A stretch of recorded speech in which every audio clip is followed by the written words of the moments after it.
Good evening, Chainsaw Man friends. I got my Ibo and my besto friendo over there. I'm Mr. Twitchy, the night portion of Mugen Eclipse. That is Vontae the First, the day portion of Mugen Eclipse. We are back with some more Chainsaw Man Part 2 as we delve into Asa, who she is as a character, who Denji is turning out to be. This is turning out to be fantastic, let me just say. Yeah. Both of our new leads, because I'm throwing Asa in there as a new lead for the series. Sure. She's main character energy. Like, I mean, there's certain dialogue that she said that's literally main character one-on-one, and just her actions, obviously. And then we had Yoshida pulling up on Denji. That was the very last chapter that we read. One of my favorites. Yeah, and really interesting. Another dynamic with Denji. I don't know what's going to be the result of that. Sometimes in the back of my mind, I even think about the Gun Devil. Like, once he comes back, or it comes back again, it's going to be strong again pretty fast. So I wonder if that will also be an issue in the future again. I'd assume so, because it was just a mindless, weaponized beast. I don't know, man. Like, how does it work when a devil is split up into different parts? Does the contractual agreement of one part of the devil influence another part? Is it only that part? I don't know. Makima had almost like an impenetrable armor, and she got taken out because Denji is just a wild child. So I can even imagine like what the Gun Devil is up to, since that was. And another thing, truthfully, we haven't even seen two of the other four horsemen of the apocalypse, and we don't really know much about the War Devil, Yoru. So she's here. She has a name now, officially. So call her that accordingly. But we don't really know how powerful she is contained within Asa. With this series, I feel like with the cast that we have, sometimes I do wish, and I said this before, sometimes I do wish we explored certain characters more, but that's kind of the point. I think at this point, Fujimoto's making it clear. With Himino, that was the first time. Quan Chi happened with her. Sure. Pretty much everybody. I'd say Reze, yeah. Yeah. Gun Devil, like, he got absolutely nothing. And it makes sense. Gun Devil, weapon. But I do wish we would have explored him more as well. Maybe we will in the future, even though it's not going to be the same. I don't know what's going on with him, honestly, mentally. But it'll be cool to circle back to that. But it seems like Fujimoto's doing that on purpose, obviously. Once again, it goes back to Himino all the way down the line. So. And one of the more fleshed out characters from part 1 was the Angel Devil. I really loved his plotline, his friendship with Aki before he got taken out, and following his death or manipulation by Makima, what has he been up to? Because we've had a little bit of a time skip. Denji's now in school, but I'm really interested to see, because I think you brought it up last stream, how the way that the War Devil is able to craft weapons out of humans is very similar to how the Angel Devil is able to craft weapons from the life essence of people, or the lifespan of people. So I really want to see Angel Devil come back. I do think at this point, I mean, it's going to be even less likely than in part 1, but I don't think we're going to see Himino again. We could, and I would love that because I loved her character. But with the War Devil's goal at the moment is to make Denji vomit up nuclear weapons. We have opened Pandora's box. It is uncharted waters, and whatever Fujimoto wants to do with this series, we are at his mercy. At it, go crazy. He's like Fujimoto. This is a perfect analogy. He's like a graffiti artist. graffiti usually is like, Okay. okay, you're just throwing stuff up. It's kind of, I mean, it's a crime. You're kind of messing up this, this building right here. But sometimes graffiti art, or a lot of times graffiti art can be really, really good. So like, that's what Fujimoto is. It's like, okay, he's an interesting dude. We gotta see what he's doing. What is he putting up on that wall? I don't know. It looked kind of fishy. Then you look at it, it's like, oh damn, that was actually pretty fire. That's what he is. He's hey, what the you doing, kid? Banksy of mangaka. Yes. It's like, oh, okay, it's not legal, or this is not, you ain't supposed to do that, but I mean, it's pretty fire. Can't hate on it. Technically, jaywalking is illegal, but you know what? Right. Like, we've all jaywalked, so. Well, except if you're Asa, because obey the street signs at all times. Let's see. What was something else from that volume? That stretch. I really am somewhat nervous about the fact that Yuko is on the cover for this particular volume, because her interaction initially with Asa when they were both trying to join the devil hunting group at school, it was so wholesome. She gave her one of her shoes and said, hey, that way you don't have both of your feet hurting.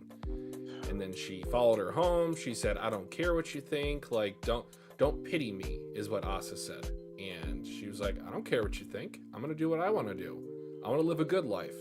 And then that came full circle when Denji saved the both of them unintentionally from the Bat Devil by crashing into the Bat Devil with the Cockroach Devil. Something else that Fujimoto excels at is, even like with Look Back, he's good at creating relationships and friendships with characters in a real life perspective. Like when it comes to anime and manga, how characters meet is always off of some, like in Shonen, it's off of some weird, Chance whimsical, encounter. Random shit, or some kind of fight or something like that. But in real life, obviously, when you meet people, you have casual conversations. You're just in the same field, whether you're at work, school, wherever you are.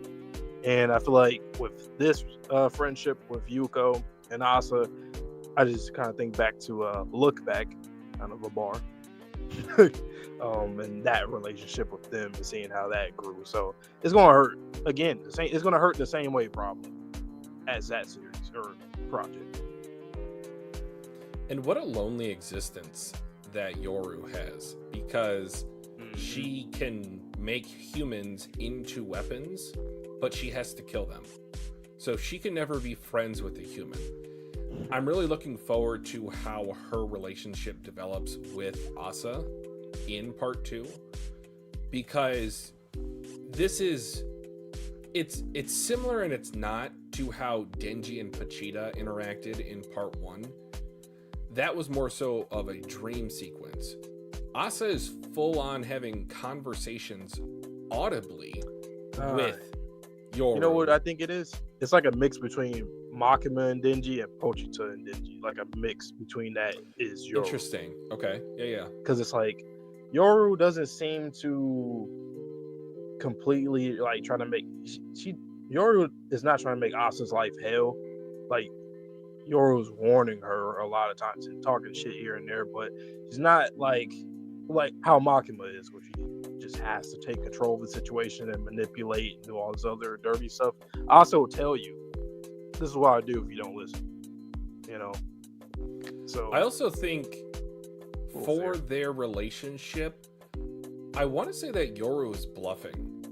I don't think she has as much control over Asa's body. I mean, again, I could be wrong, but when she said, right, I'll take over the other half of your brain, and then she just let her about to be eaten by the Bat Devil, like, what do you mean? Because the Bat Devil was, like, I'm just going to say the Bat Devil, I mean, it was stronger this go-around than what we've seen back then, but the way that they said, even me right now, I can't do nothing. I think she said that or something like that. Like, with the power right now, I because she didn't have any weapons. I feel it's like Sukuna. Like, one finger. I want to fight, but I can't because I'm trash. I got no power. I'm gonna get my scouter on. It's under 9,000. It's under 9,000. But yeah, man, ready to begin. All right, guys, to let you know what we're going to do tonight, we are going to read chapters 104 to 112, and we are going to do the second in and the second to last chapters for tonight for our dual reaction, so 105 and 111. If we're doing really good on time, we might sneak in a third dual reaction chapter, but we're going to alternate 104, 106, 107, so on and so forth. I think I went first last time. I don't know. Fact check. AI, answer us. Mugen Eclipse I'm AI. not asking ChatGPT for we that. made you for a reason, Mugen Eclipse AI. Answer us. I am not your you are not my master. It's All right, supposed to resonate enjoy, with us. Vontae. I'll let you read the first one. Alrighty, man. You guys know the drill. We are here with Chainsaw Man, and this is chapter 1104. It's been great. We've been starting this. We've been doing Chainsaw Man for a minute now, and even getting into part 2, we've been loving it the same way as part 1. Fujimoto has impressed us constantly throughout this journey, so we're here for it. But you guys know the drill, man. Like the stream, subscribe to your boys, road to 2K subscribers. So let's get into this shit. It goes to the last page again. Oh, damn. Jesus Christ. What's wrong with y'all? Okay. Make sure I go back to that because it scrolled me all the way up. 104. I don't want to look. Okay. They started me on the front. All right. Chapter 104 is literally called Spoiler. That's actually hilarious. Okay, punching the pillow. Ah! I can't believe we got saved by Chainsaw Man. Hey, I'm trying to sleep here. Damn him. Why do you hate Chainsaw Man so much anyway? I fought him long ago. It's kind of funny seeing Asa crashing out like that. Like, she's more like... I wonder if Fujimoto's gonna rip the carpet or the rug under the chair. Y'all get what I'm trying to say. Trying to pull the chair from underneath us with Yoru, because Yoru seems like very likable. But I wonder if he's gonna like flip it, where he's gonna like show like how sinister. Because obviously she is the fucking four horsemen, fucking devil of devils of all devils. So. I don't know. That'd be kind of interesting to see. Because right now, like, I feel safe with Yoru. And I feel like at some point we're going to, I don't know, something about to happen where they're going to crash out and it's going to get real lethal. We're going to see, though. We'll see what happens. But Chainsaw Man gets back up no matter how many times you kill him. So I lost to him. Next thing I knew, he'd eaten from my body, weakening me. He's the reason there hasn't been a single war since the World War. War became a thing of movies and video games, and as the world forgot war's terrors, I grew even weaker. At this rate, everyone will forget me, and Chainsaw Man's to blame. Okay, her beef makes absolute sense. Like, literally, with him doing what he did by beating her before, and then War being and Devour eating her, and just destroying a whole bunch of war stuff, like weapons and stuff, because she said she wants him to throw up all those weapons, so... say like nukes and all this other shit. That's actually insane. Wow. Okay. I'm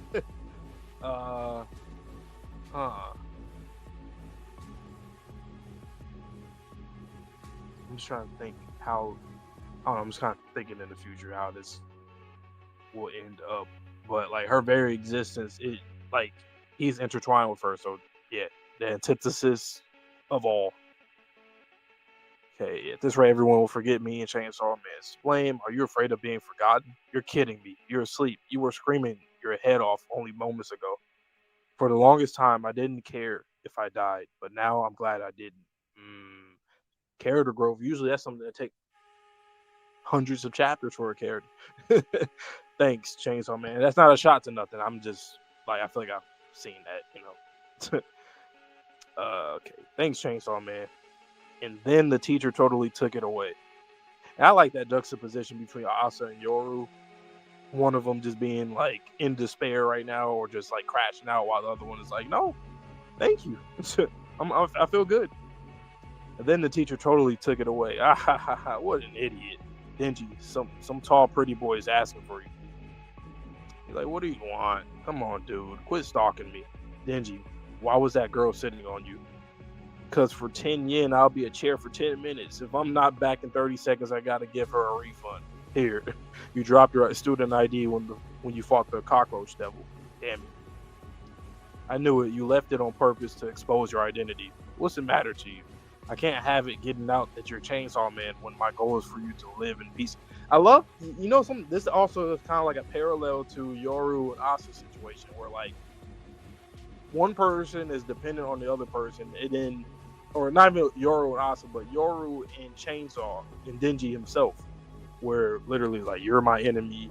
You're the reason why I'm weak right now, and I'm going to be forgotten. I'm going to be out of here, right?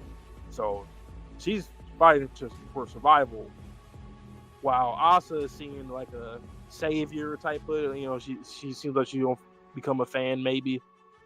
And then you have obviously Yoshida, where he's like, dude, I know you're trying to do this whole thing where you want people to find out that you're Chainsaw because you want to do this whole thing, but I can't let that happen. So everybody's just fucking cock blocking everybody's goals.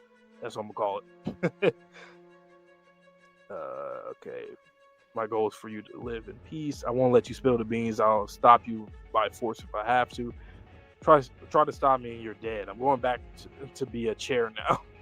Won't you chat with me a little longer? I'll pay you to be my chair. Say what? I'm not going to let a dude sit on me. Huh? This is surprisingly comfortable. I bet you could get away with charging 100 yen. For information, this doesn't mean I cave to you. I'm going to get found out as Chainsaw Man no matter what. Do you want that because you want a girlfriend? Yes. Got it. Let me help you get a girlfriend. If there's anything I can do, I want you to come to me. Okay, then introduce me to a girl. What's your type? Girls who are desperate for a boyfriend. Oh my god. Why are you eating here? We thought we'd eat outside because it was crowded everywhere else. Hey, where's Yuko? She's absent with an injury. Is it true that you got saved by Chainsaw Man? Pretty much. He saved you? Oh, let me introduce you. This is Denji. I guess he wants to talk to you because he's a huge Chainsaw Man fan. Or Peter Parker. Seriously? Hey, do you like Chainsaw Man? I'm a big fan. Honestly, I used to hate him, but these days I'm neutral. You hated him? How come? And this is actually good for him to know. So now he knows. Because Denji, once again, he has this very fantastical imagination of what he wants, to land one with a girl, get a girlfriend, and all that. So for him to hear another perspective of why she hated him at one point and why she now likes Chainsaw, it could probably help him understand people more. So this is good for him. Should I really answer that in front of Chainsaw Man fan? A Chainsaw Man fan? Denji can take anything you say to him. I can? All right. Okay. Well, I don't know why my page is... Okay, there we go. His clothes and body are always covered in blood and stuff. It's just filthy. The dude behaves, Plus, the chainsaw sprouts out of his head, and makes him look like an idiot with nothing going on in his brain. He uses his brain a ton. A ton. Then there's how he only saves women. He's blatantly horny, and that's gross. He has a pure heart. You don't know that. It's not like you're him. Damn it. What else? And I like the splitting between the two with these panels. I like that structuring. What else? People have seen him eating cats and dogs. He'd never do that. Never. He doesn't eat cats or dogs. And in the first place, doesn't he eat people too? He's a devil. Eat people? No way. Okay, even if he did, it was just the one time. Like I said, how would you know? Chainsaw Man superfans will defend him over anything. I hate that too. Now that's some meta commentary for your ass for a lot of people when it comes to a lot of these series, or people in real life as well. Political figures, celebrities, fictional characters, all that. Stands, don't do it. Stop. Huh? Damn it. Chainsaw Man's just doing his best. But how do you know that? How? Why are you? I'm just going to come out and say it. I'm finally going to say it. That'll show you, Denji. I know because I'm Chainsaw Man. He goes with the beat of his own drum. Hey, that's always him. Wears his heart on the sleeve. He wears everything on the sleeve. Every fucking thing is on his sleeve. How's that for you? She's not going to believe him, though, probably. Well, I mean, she should if he knows so much. I know exactly what Chainsaw Man's thinking because I am him. Get it now? Yoshida's like, she's looking at him, loser. Show her. Do a little. You know what I'm saying? Well, maybe do that. Maybe I don't know. Do something. Show a badge. I don't know. She just walks away. No one will believe you like that. But I really am Chainsaw Man. I thought he's gonna do the craziest, most idiotic shit to try to prove that he is, and it's not gonna work. And it's gonna be on some the complete opposite is when it will be revealed. It's like, huh? He got revealed from that because of that right there. Why?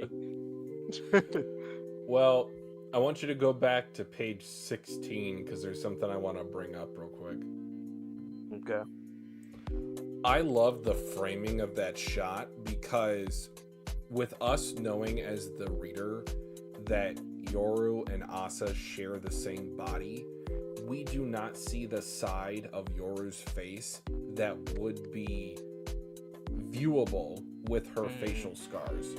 Right. So, obviously, we know from previous chapters that Yoru is looking through the eyes of Asa, but I really love how that panel is framed. Because, you know, inside of Asa's head, Yoru's probably like super angry or like, you know, blank face, poker face type of thing from Asa, but on the inside, she's fuming. I kind of love those plot lines where like a character has to do something, like they have to. She has to get rid of him or get away from him, Chainsaw Man, because he's the reason why she's so weak right now and becoming irrelevant. And that explains so much too, because I'm like, why does she look like that here? Like, okay, it's like a Pochita situation, but like, why? What is going on here? You're supposed to be like a four horseman. What's going on? Easy context, answered it immediately. I thought that's something that we're going to get later. We got it here. Yeah. Well, also, it's like another type of defeat of a horseman. So Makima was defeated in that Makima, the person, was defeated. Yeah. Yoru was defeated as a concept instead of as the devil.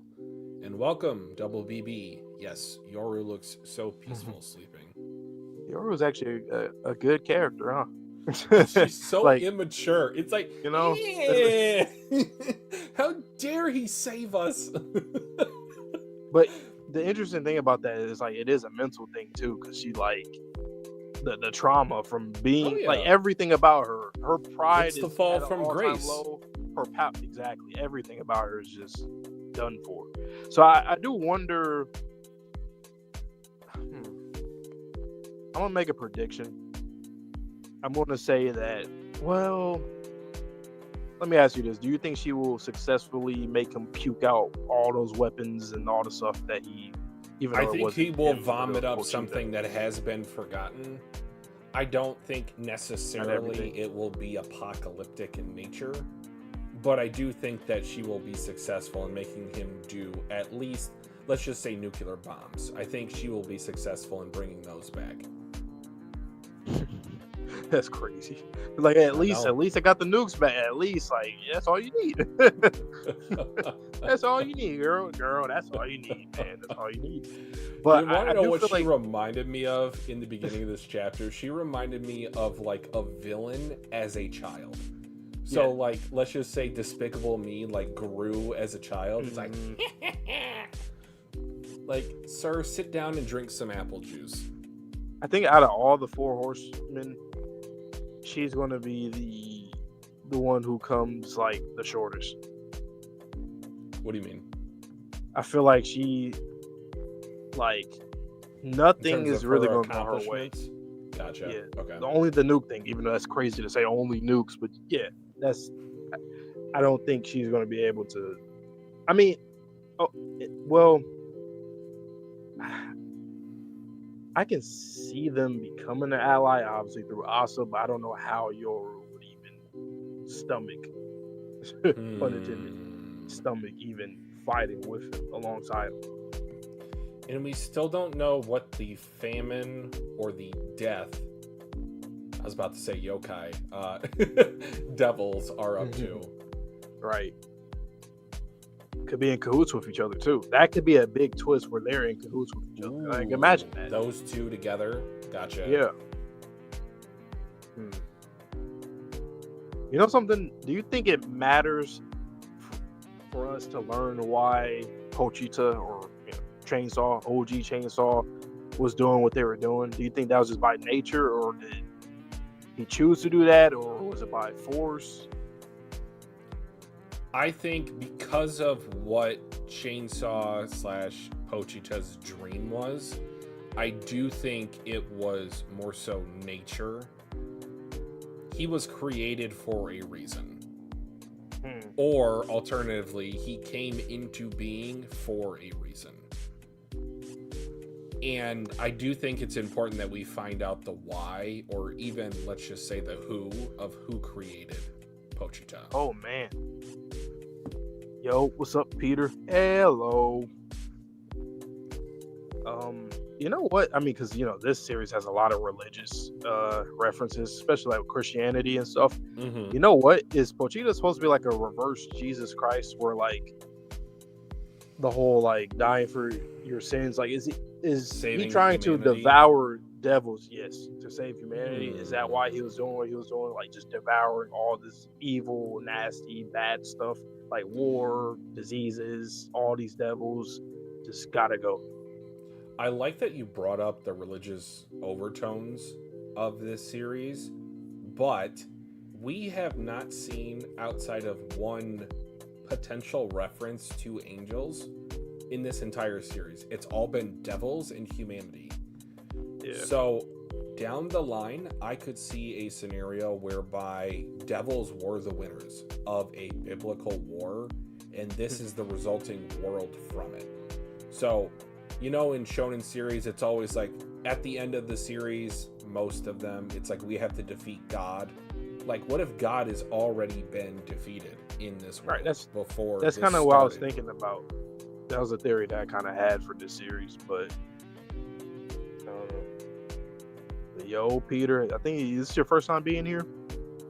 It's a new name. Yep. So welcome. Yo.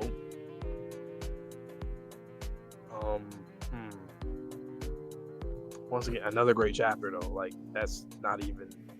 I just love the character moments. Yeah, like just, Yoshida. That's all it takes. It's so funny. Like, him being the complete straight edge that he is. He's like, I can't let you do that, Denji. Denji does it anyway, and it goes about as expected. Because when he finds out that Asa is actually, we saw that he had some suspicion of Yoru when the facial scar came up. No bullshit. You're in between two crazy things, Yoshida. Like, I'm looking at page 12. He is literally in the panel between. That's literally what I'm looking at. I said he's literally between them. Like, he's literally like, these two, out of all people that exist in this world, these two are wild. I wonder if, hey man, I want to see if this new trio right here is going to give the former trio a run for their money. I feel like they can, because all of them are kids. They're in school. They're young. Mm-hmm. And I think we'll get more. I like. That's cool. I would say I like these three, all of them individually. He's really more so like Aki. Yeah. I didn't like Aki a lot to begin the series, but as time went on, he became one of my favorites. Yeah. I would say Power had a strong finish. I didn't like her for a while. Mm-hmm. I agree. I think what you brought up is an important point. I love Asa from the beginning. And Denji is already one of my favorite characters, if not my favorite character. Yoshida, he is hilarious, and I love... He's the perfect... he's that perfect archetype. Correct. Character that's thrown into the mix of stuff, and you just gotta like... it, like that, that Aki, Kishibe type character is like... I don't know what you can do. Like, you're really good, but damn, like, the burden you have here, I feel like he's like, we might be looking at another Aki route with this character right here. Like, it might be some shit, a contract that he has, or some crazy shit's gonna happen. I was even going to take that a step further. Like, he might be the next Kishibe, because I know he already had that interaction with Kishibe, and again, I theorized like potentially he might be gay.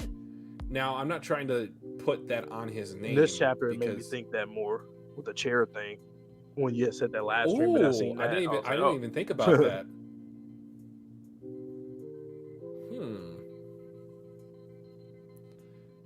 I mean, that would be a great wingman. Man. Kishibe's gonna lose another apprentice. Like, is he about to be like an all-timer when it comes to losing apprentices? He's about to be a psycho. Who's lost the most apprentices in anime? I've never even thought about that. The most apprentices? I mean, Jiraiya had a rough stretch for a while. I mean, yeah.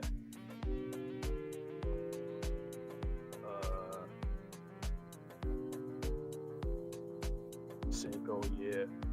Garp in a different way. He lost. That's of your own doing. Right. That's of your own doing. Get him out of here. Get him out of here. I got people commenting on my videos because of my Garp slant. They do not like it. They do not like it. Deal with it. But yeah, like you said a second ago, the characters in the series alone, they just. And once again, I'm loving the art with Fujimoto. I can tell the improvement when it comes to character faces.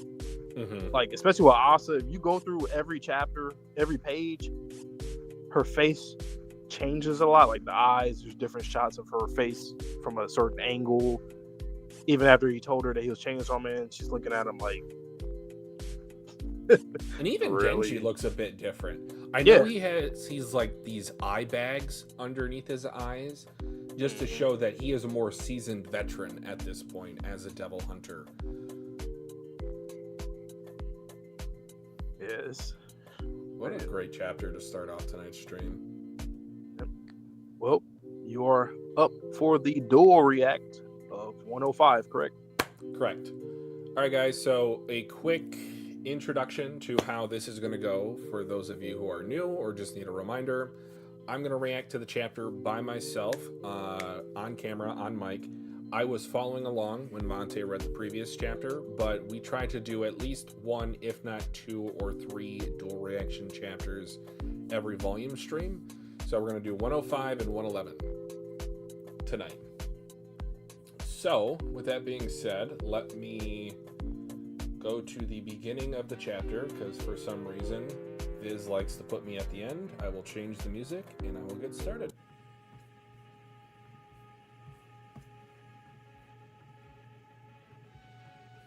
Alright, so chapter 105. Hey, Asa, where do you think you're going? That Denji boy just told you that he's Chainsaw Man.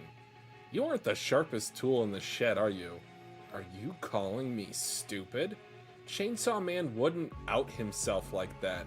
He'd be in serious trouble if his identity got exposed. Not to mention, he said he's a Chainsaw Man fan. He was even wearing a Chainsaw Man shirt. It'd be so stupid if he was Chainsaw Man. You don't know Denji. I'm not stupid, I'm not. Okay, already, I take it back. Chapter 105, Red Hot. School's out, let's get hunting. We're almost out of time to get accepted into the Devil Hunter Club. No can do, I'm visiting Yuko today. Huh? If you can't be bothered to help, I'm perfectly happy to kill you. Have you even thought about how to find Chainsaw Man? Beats me, wouldn't he show himself if we drew a devil to school? Light bulb. I see, that is a good idea. But how do we draw a devil to school? You're the smart one, you come up with something. In the meantime, I'm visiting Yuko. Maybe I can actually tame her. Ah, Chainsaw Woman. It's Chainsaw Woman. What? You saved me from a devil. You're Chainsaw Woman. Uh-huh. Here, I brought you soft drinks. Awesome soft drinks. Gosh, I've had zilch to do but sunbathe. The sunset's really gorgeous from here. Sit down with me, Asa. K. There is an awkward space between the two of them for how close they seemingly are as friends. There's still this awkward introductory phase, I'll call it, between them.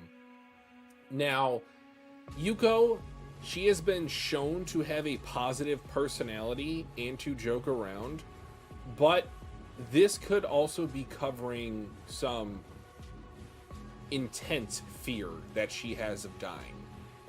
So again, if we get the Death Devil, I'd be a-okay with that as well. Sorry. I can't stand awkward silences. I never know what to say during these moments. What gives?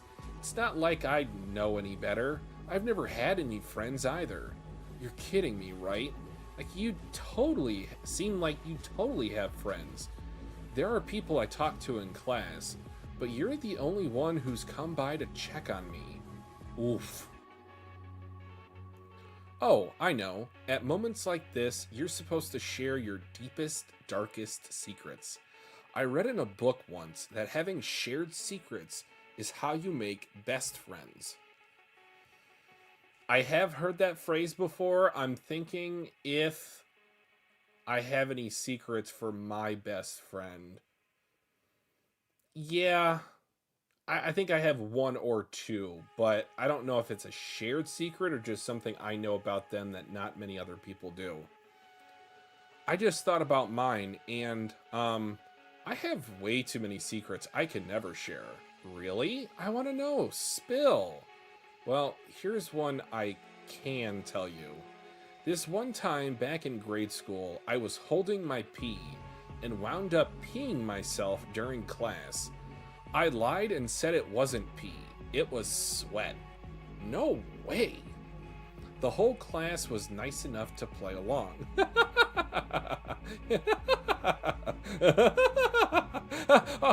My leg, my leg. I still scream underwater in the tub when I remember it. Leg. Ow, ow, ow.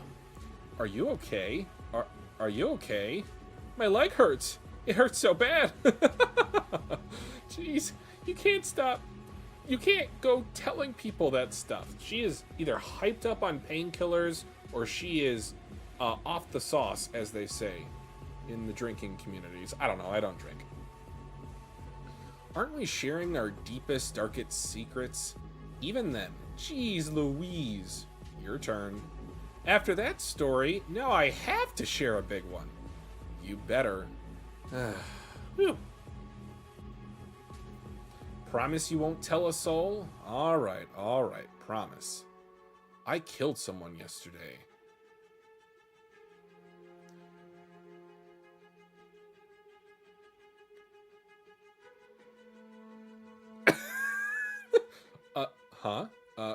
Oh yeah? Who? My neighbor. Wow. Why'd you do it? I don't think Asa is understanding the severity or the seriousness of this conversation at the moment. Because he'd go gamble at pachinko even though he was on welfare for disability. What the hell? Yep.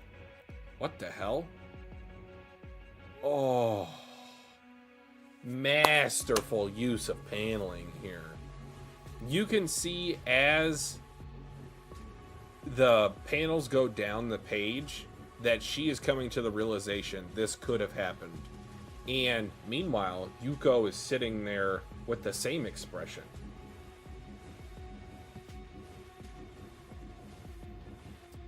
And then this double spread is something crazy. As simple as that is, they're just sitting there. I think the emoji for when I send Devante for it's his turn, it might actually be like a lawn chair. Woof! Who's that, Yuko? Friend of yours? Yep, this is my friend. Have lots of fun while you're still young, you hear? Yep, we will. That's old Mr. Asada. He gives me pickles and snacks sometimes. Huh? You were joking earlier, right? Want to see? Want to see a dead body? Huh? The body's in my backyard. Want to see it? No. Okay, but anyway, this is great. We both shared secrets. That means we're besties now. Um, don't worry. I promise I won't tell a soul about your secret either, about peeing yourself. Masterful. This might be, I am getting so excited right now about these two panels specifically, especially the last one of page 16. That is horror personified. It's almost like the look of shock on Asa's face to the right of the page, and then on the left of the page, you don't see any teeth. It is like darkness, and I want to say that was one of the fears that Power had when I think she wouldn't brush her teeth or eat anything in part 1 because she thought the darkness devil was in her mouth. So, one, if Yuko has made a contract with the darkness devil, insane foreshadowing. And even if she hasn't, this is a viewing into her soul. If she did kill someone, very strong possibility, this is a harrowing conversation about how you killed your teacher and class president, and about Yoru. Okay, so she might be asleep. How'd you... No secrets between besties, right? The thing is, I made a contract with the Justice Devil yesterday. Never mind. A contract with the Justice Devil turns your sense of justice into power. I can read minds now. It's perfect for me, since I don't understand people. Now, there are no more secrets between us. I feel way better getting that off my chest. Aren't unauthorized contracts illegal, though?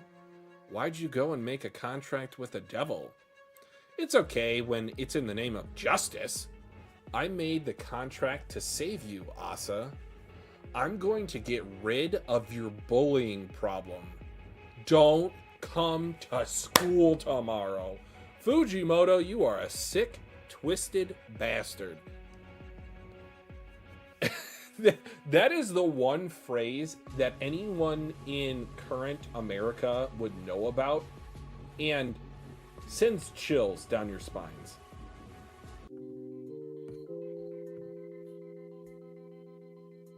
No worries, Peter. Thank you for stopping by. Hopefully you can watch the VOD later.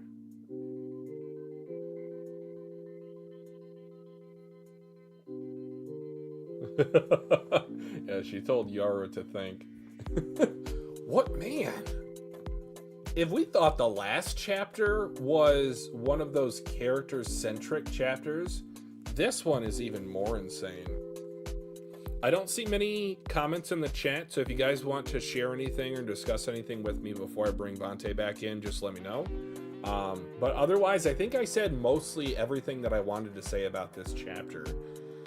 There was an unsettling nature about how this conversation unfolded, and perfectly represented by Asa's facial expressions throughout the chapter.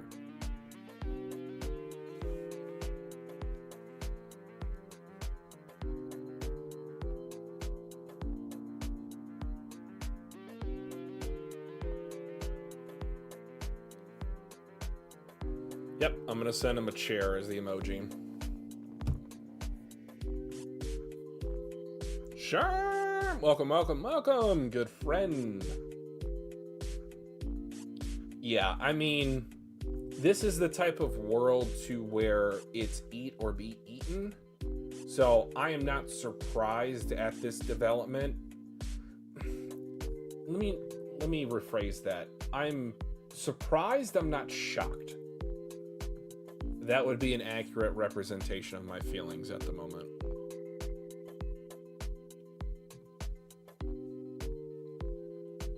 In this little game, it's also the power is amplified by whoever wields that devil. Interesting dynamic.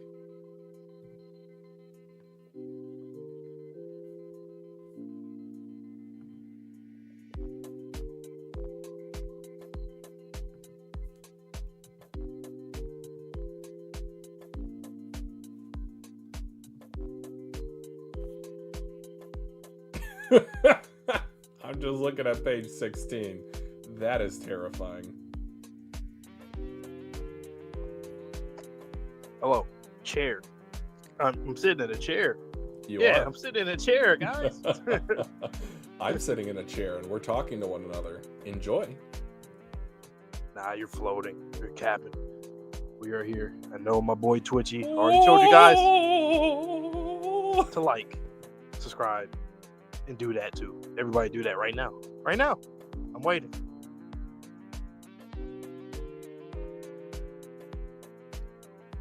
Okay. You guys did it? Okay, good. All right. Chapter 105. It is called Red Hot. We got the panel right there on that side. Interesting. Hey, Asa, where do you think you're going? That Denji boy just told you that he's Chainsaw Man. You aren't the sharpest tool in the shed, are you, Yoru?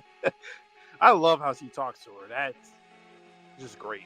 Are you calling me stupid? Chainsaw Man wouldn't out himself like that. He'd be in serious trouble if his identity got exposed. That's funny, though, because, that's what you would think if you didn't know Denji and you don't know Denji. Because if you knew Denji, oh, yeah, that's absolutely. Gotta believe him. Not to mention, he said he's a Chainsaw Man fan. He was even wearing a Chainsaw Man shirt. It'd be so stupid if he was Chainsaw. This is what I saw in my last chapter. This is hilarious. You're like, hell no. She's like, hell no. Like, absolutely not.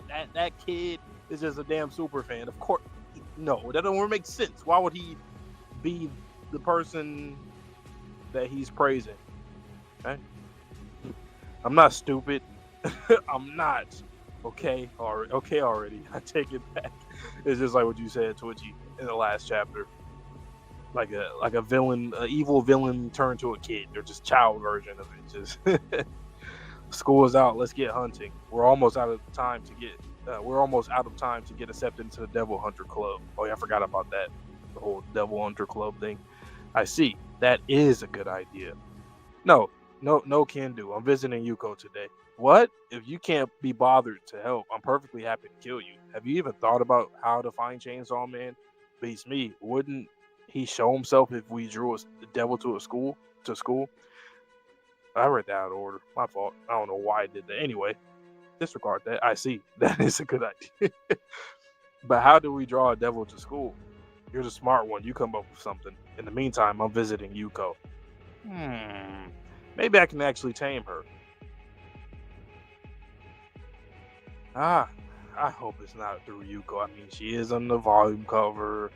Yep, she's turning into the damn Wings of Death, whatever that name of the weapon was. Yep. GG's.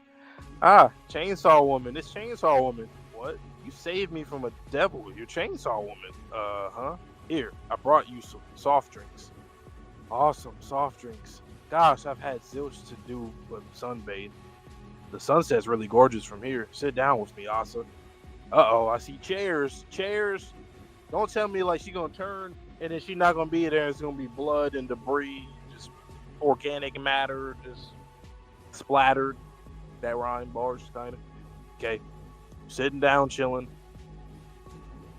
I'm scared when I flip this page. Okay, we good. Sorry, I can't stand awkward silences. I never know what to say during these moments. What gives? It's not like I know any better.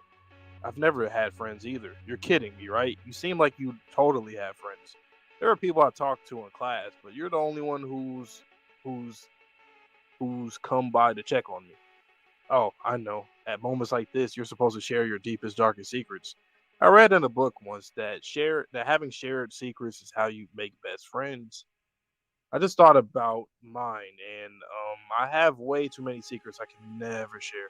Really? I want to know. Spill. Well, here's one. There's one I can tell you. This one time back in grade school, I was holding my pee and wound up peeing myself during class. I lied and said it wasn't pee; it was sweat. No way. The class was nice enough to play along. Ow, my leg. I still scream underwater in the tub when I remember it. Leg. Ow. Yeah. Are you okay? Are you okay? My leg hurts. It hurts so bad. Jeez, you can't go telling people that stuff. Aren't we sharing our deepest, darkest secrets? Even then, geez Louise. Your turn. That's what we say every time, when one of us read a chapter, we say, your turn, and then insert emoji. After that story, now I have to share a big one. Better.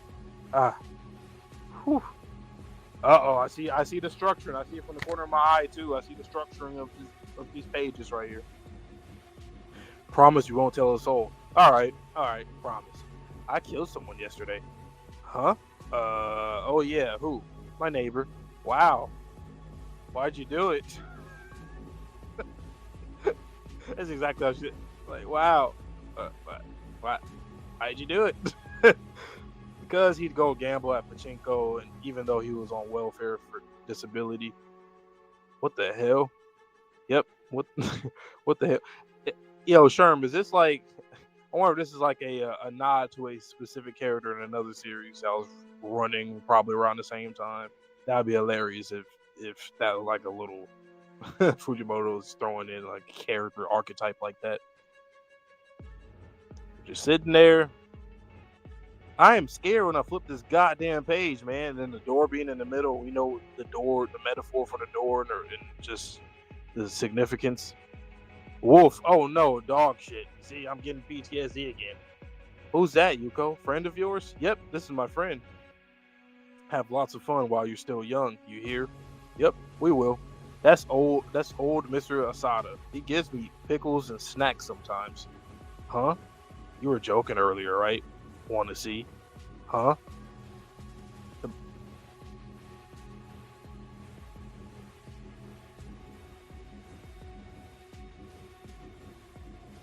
She killed him and he's just back?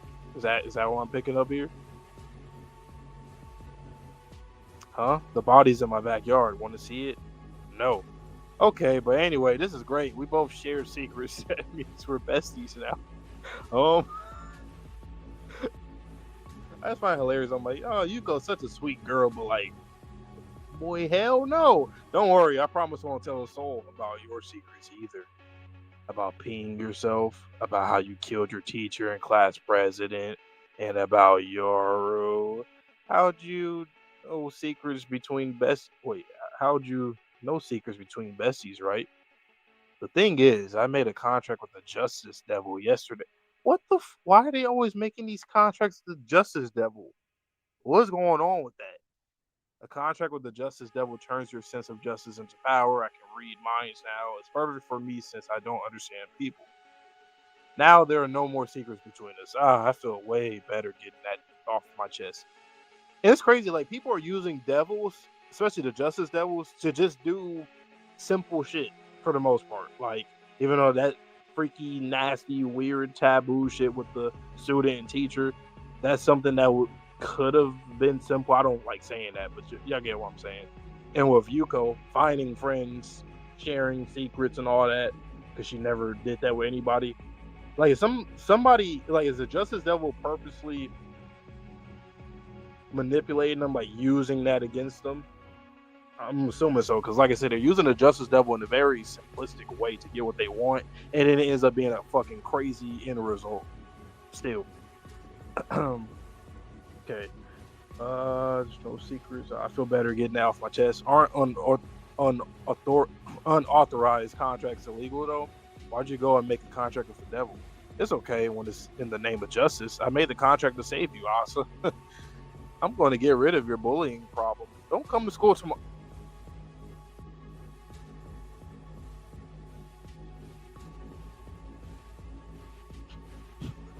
What I'm seeing now, I could see in the future of like your boy Roshi looking at the camera saying, "Yeah, don't come to school tomorrow." Yeah. What the hell, man? Yuko, I thought you was a sweet, innocent girl. I mean, you still are sticking up with your friend though, but it's crazy. Okay, Privacy, here's like where I draw the line. Yes, she was an innocent person, but because of this Obsessive. world and just how it is, she had to do whatever was in her power, ironically, in order to obtain more power so that she could protect the things that she wants to protect. the "Don't come to school tomorrow" bar to end the chapter is one of the most wild things I think Fujimoto has done throughout this entire series. And guys, need I remind you, he had cannibalism in here. First chapter of the series, an old man told a kid to whore themselves out if they can't make the money, or he'll kill them. He has done some wild shit. And here we are, 105 chapters in, with one line, and everyone that's reading from America is like, oh, did he just, oh, yeah, he did. Literally all of us. Probably some a lot of Japanese people were probably just like, I don't okay, get that's it. a threat. Like, okay, don't come to school tomorrow. Like, what? What's about to happen at school tomorrow? Oh, we know. Yeah, she's dead ass about to turn into a weapon now. Okay, now she's absolutely going to turn into that damn weapon for sure. Absolutely. But I don't think she's going to be strong enough. Like, how does this relationship develop between Yuko and Asa? Does she feel the same way? I don't know, man. Like, can I just say, though, the shit with the Justice Devil, people just using that to get what they want. Like, it's interesting because in reality, once again, Chainsaw Man is a lot of realistic just plot lines in the series. But like in other series, people use like opportunities like that for like a big goal, like a huge goal that like objectively huge, not personally huge. Obviously, to her, this is, I mean, it is huge. As a reader, we can acknowledge that. But like, this is a huge thing for her. But think back to the chick, the student and the teacher. Like that was also something like. What? So what is the Justice Devil doing? Is it trying to like prey on people who are like already, I don't think so. Not necessarily. I think it's anyone that's looking to have more power, because she says a contract with the Justice Devil turns your sense of justice into power. So I think it's both though. What's that like look that like Aaron showed? I think it was Hannes, was it, back in AOT season 1, to where those eyes could burn the world down. Maybe the Justice Devil is looking for people that have that intense view in their eyes. It's like, do you have it? It's kind of like, maybe it's like another pathway off of like Aki and the Future Devil, where it's like now we're getting what the Devil also wants too. Like, what do they get out of it? He's like, oh, I want this. Well, we don't know what she gave up. I love that. We don't know what she gave up to get this contract. But the Justice Devil, I think that what you were saying, I think the Justice Devil probably just wants to see anybody that can get their way by their means. It could just be as simple as that. Like, oh, you used me. Good. Thank you for using me to help you get your way. That's a win for me too. So, and then they get stronger as well. So, who the hell is it? I didn't see that coming. The Justice Devil being a pretty prominent devil, I did not see that. So now this is like in the same, not in the same category, but like the Gun Devil. I'm just going to be a major player in this part of the story. It's the middleman. It's the Gun Devil of this part, kind of. Interesting. I mean, at least so far, yeah. All right, Juiz.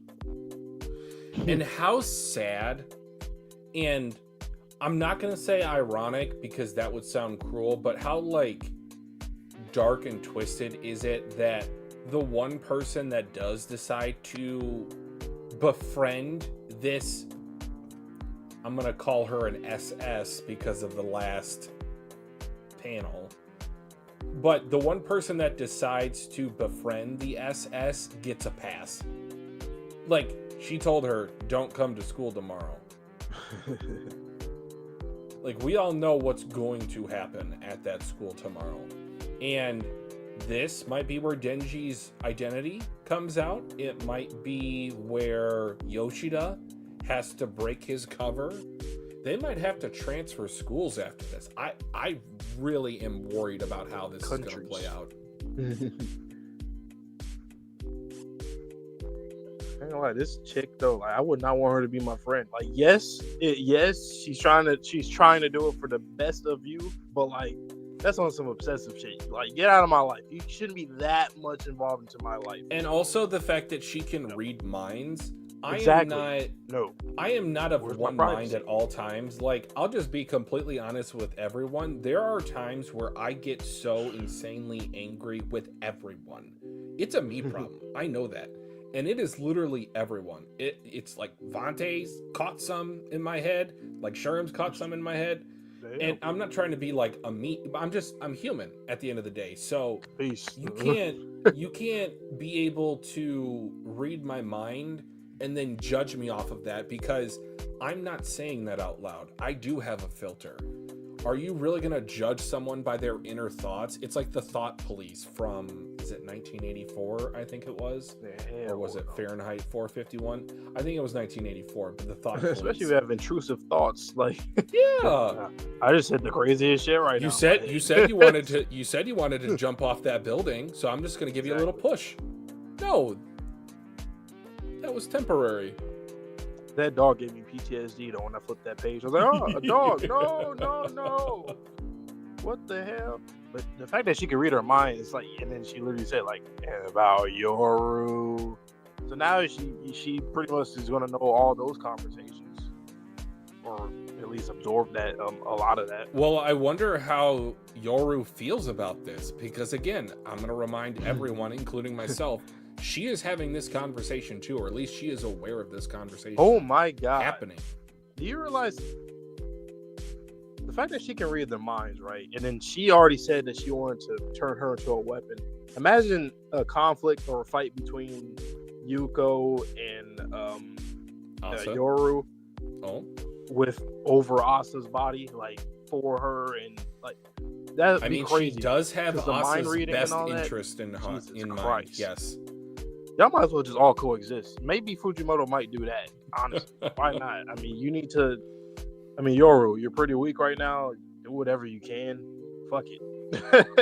Make her a right hand woman or something. I don't know. And that double spread of 12 and 13 gives me my own PTSD for when Makima told the truth to Denji. Like Yoru's face there, it's like she's broken. I got PTSD from the door. Like the door scared. And then the dog, the next page, I was like, no, what am I seeing right now? That was on purpose. He knows what he's doing. Door and then dog. Absolutely knows what he's doing. And then I love pages like 15, 16, 17. It just zooms in on her face as she's like telling her, she's looking at her like, I know everything. My favorite panel, I got so excited when I read this, Vante, was the last panel of page 16. There is something so unsettling about not being able to see the teeth of someone talking to you. It's that inner darkness that humanity, I think all of us, I say all of us in quotation marks, most of us, a high percentile, is always capable of evil, is always capable of darkness, anger, the sins of humanity. I love that panel. It was one of my favorites from the entire series, if I'm being honest. Being yourself about you killed your teacher and there needs to be an president. echo when Mappa adapts this. About Yoru. Why did we just do that at the same time? That's just ridiculous. That was insane. Can we read each other's minds? I think we can. So a Mugen Eclipse AI ChatGPT. It has to see. We have to code it properly so that it can also read our minds. It's not there yet, though, guys. I don't know what's wrong with it. It don't have the resonance yet, but it will one day. It's the inner Yoru to our conversations. I'm not stupid. I'm not. That was hilarious. We didn't even talk about that. Yet for this chapter. I'm not that stupid. Interaction. She looks so embarrassed. I'm not stupid. I'm not gonna lie to you, man. Do you think this is going to end up becoming a Asa is going to weaponize Yoru instead of the opposite? I think she has a higher hand already. This is very early for her to have and also, the higher hand. Remember what I said last chapter about her bluffing? It was like, get back there. I'll kill you. And Asa's like, she called her out on it. She's like, Oh wow. It kind of reminds me of, like, Power and Makima. Not exactly, but you get what I mean. Like the reaction, like Same you get vein. a vulnerable type of, like, they don't have control. Like Power and Yoru, they're not really like this whole interaction or relationship that we have going on. It reminds me of the trope of Power always like saying she's right, she's the most powerful. I plan that. It's in the same comedic vein, and I appreciate that because I thought that was some of the best comedic writing from Fujimoto in part 1. And that's what I said in the last chapter. I was saying, like, is Fujimoto going to, like, kind of do a twist where Yoru, like, does some crazy shit that gets us like, oh yeah, okay, gotta be reminded. You know, they're opportunists. Obviously, they're trying to get stronger and stronger to kill Chainsaw Man, so she'll do anything that she can. But then again, though, I won't look at it as like a bad thing if she's genuinely trying to do this for survival. I mean, it's not just to be petty. It's not for. I mean, technically, she doesn't need to do this, but I mean, she wanted to get her strength back. I don't blame her. He took it away. What do you make of the thought bubble on page 3? Where Yoru is thinking she could actually tame Asa.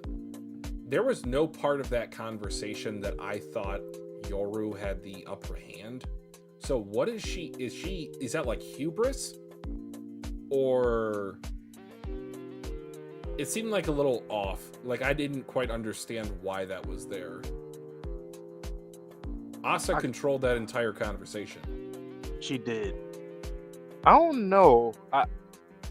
I kind of want to say this was just like a foreshadowing to get the audience prepped for, like, I think what she's going to try to do is tame her through Yuko. That's why when you flip the page, we go into Yuko now. I think that was just supposed to be like a weakness that Yoru realized that Asa has. Because like she's saying her thinking like, what could I possibly do? That would be something, the one thing she could possibly try. But now that Yuko is a mind reader and all this shit, that's why things are going to backfire again. An Uno reverse to an Uno reverse to an Uno reverse.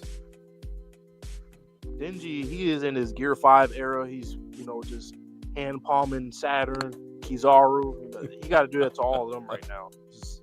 Everybody sit down. Stop. We can and Denji would not think twice about hitting a woman. Equal rights, equal lefts. A Denji and Luffy interaction would be insane. Oh no. Denji and fucking Sanji. Oh no. Oh hell no. No. And then Denji and Zoro spar. Canceled. Hey, he has a lot of good connections with Straw Hats, unironically. With the monster trio, absolutely. With Brooke, you have some funny moments of Brooke. I think he'll think Frankie's cool. Chopper, he'll say some wild shit about Chopper. I don't know what he'll say, but he'll probably be like... I could foresee that interaction being similar to how when Chopper got his body paralysis removed in Water 7 to where he put Zoro in a suplex. Denji, you idiot, shut up! Or the Black Chainsaw, True Chainsaw Man, and Chopper, like Little Chopper, just juxtaposition with that, giving him cotton candy or something cool. Like that. You're ironclad. You have 4 arms. That's so cool. Chopper's little dance.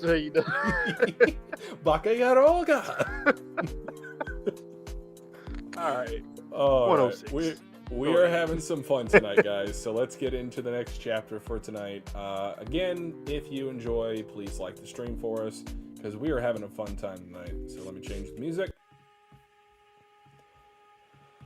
All right, and then in case I have not said this recently, I prefer to read on a single page spread until I see a double spread, so just keep that in mind. Chapter 106, Bonfire. It's my fault, isn't it? Yuko made that contract with the devil because of me, didn't she? Well, yeah, she said as much herself. Yuko, how do you think she'll get rid of my bullying problem tomorrow? She warned you to stay away from school. Enough said. What's that supposed to mean? Why do you keep asking? You already know. She's going to kill the classmates who bully you. No? But that's... I have to stop her. How? How? I'll go back and talk her out of it. Go back and talk her out of it? How will you do that? What are you... How will you go back when your body belongs to me? Give my body back! You aren't talking Yuko out of anything. We'll kill her at school tomorrow. You can't be serious. Our goal is to defeat Chainsaw Man. He might show himself if we fight Yuko's devil transformation at school. And if he doesn't, hunting her will get us into the Devil Hunter Club. Besides, we can't let a human know about me and live, now can we? I'm staying in control until Yuko is dead. She burning the body, or like... I know it said campfire at the beginning of the chapter, guys. Asa, I'll save you soon, okay? I'll kill all the bad guys for you. Just like Chainsaw Man. I'm off to school. Morning. Morning, ma'am. Morning. Same to you. Oh dear, running late today. Nice to meet ya, Yoru. I see. That's the reason you're going to hunt me. Oh. Love that panel. The text box is behind the window. I'm amazed that Chainsaw Man goes to our school. It's kind of a letdown, though. Having Chainsaw Man around doesn't stop bullying. I guess he'll only kill devils. Move aside, Yoru. We can fight after I kill the bullies, can't we? You're planning to run as soon as you've killed your targets, though. Since the devil hunters will show up if you take too long. You can't beat me if we fight anyway. I can read your every move. So beat me and kill me then. Although, that'd kill Asa too. I like Asa, but I hate you. Bulge, crack. Ooh. Man, what the hell? That is crazy. What's up with the brain? That devil design. Brain matter and intestines in this series is just always just. It's like that's a crazy design. Eel or maybe like a jellyfish design. That's a really cool devil design. Okay, well, that's that chapter. That took about 5 minutes. Right. 5 seconds. I can read your mind. I can beat you. I can read your mind. I mean, no, you. No, why, you. why you think? No, me. I mean, you still gotta do the things that you gotta do, even though you're reading somebody's mind. Like, just like if you're able to see the future, you still have to do things to like at least understand the context. Because what if you get to that future and then you don't know what's going on after that? Like, no. I was going to use a different analogy. It's if you had to kill someone, could you? And you're never going to know the answer unless you're in that scenario. Yeah. So, could Yuko kill the body that is Asa, knowing that is her only friend? At a certain point, you would have to say no, or at least I think she would have to say no, because what's the point? At the end of the day, you did all this, you made a contract with the devil just to save this one friend. You're not going to kill that one friend. So what does that mean? That means that this friend who has been possessed is likely going to kill you. I like Asa, but I hate you. I seen that coming a mile away. And then the power up. So going back to page, what was that, 5? The whole thing where you're saying about bluffing, it definitely feels like she's bluffing a lot. Like, how would you go back when your body belongs to me? Like, your body belongs to me, but like, okay, like, all right. It also seems temporary. Like, I don't think she can consistently, nor I don't think she would even want to, because a human body, I don't think it has the same lasting power that devils' bodies do, because remember, devils' bodies can always regenerate by drinking more blood. If a human's arm gets cut off, I don't think you can replace that unless you're a devil hybrid. So how does this work with Asa's body, that the war devil is inhabiting her, but it's not... Like, do you want to coin a phrase so that we don't talk about it all nondescriptly? Like, what do we want to call this? Do we want to call this like a parasite connection? Like, she has a devil parasite? Like, what do you want to refer to this as? I mean, what's the word? A devil infection? That's a good term. I like that.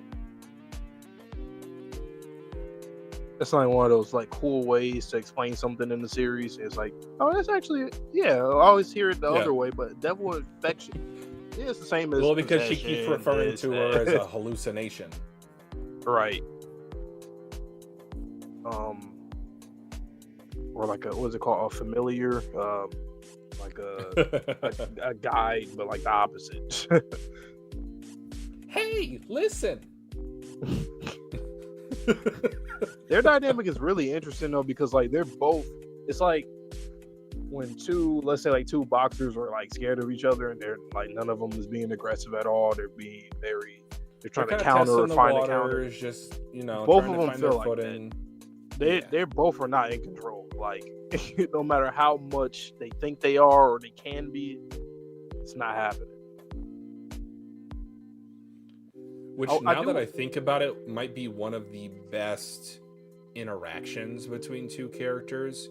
Yeah. And it's not just because they inhabit the same body, but just the power struggle and the constant back and forth that is resulting from that. It is really interesting, though, that we're getting a horseman that's basically starting at square one. Because we immediately thought, like, damn, we'll probably have to go against a whole bunch of Makima-esque, you know, people off rip, and that's going to be hard. But I do like this because, for one, I don't think anybody predicted, the War Devil was going to be the weakest one. If anything, I thought the War Devil was going to be strong because a war just happened. So I thought that it was going to empower that because people were afraid of what just happened. But it just goes to show, like, how serious actual war is, because I think this is a drop in the bucket of what an actual war would entail. Because Yoru said there hasn't been a war since the last World War. Yeah. And notice how she continuously said, or I think she at least emphasized, the First World War? Yes, I think she did say World War. Likely because the nuclear bombs they might have gotten rid of soon after. So instead of the World War II happening, I think World War II was prevented by the fact that the nuclear bomb devil was eaten. The first stages. So they never got to see stage 3 of the nukes, man. Like, just saying, man. Like, Denji, if you throw that up and she starts, you know, making it stronger, it's over, man. Just saying. But another great chapter. Follow up.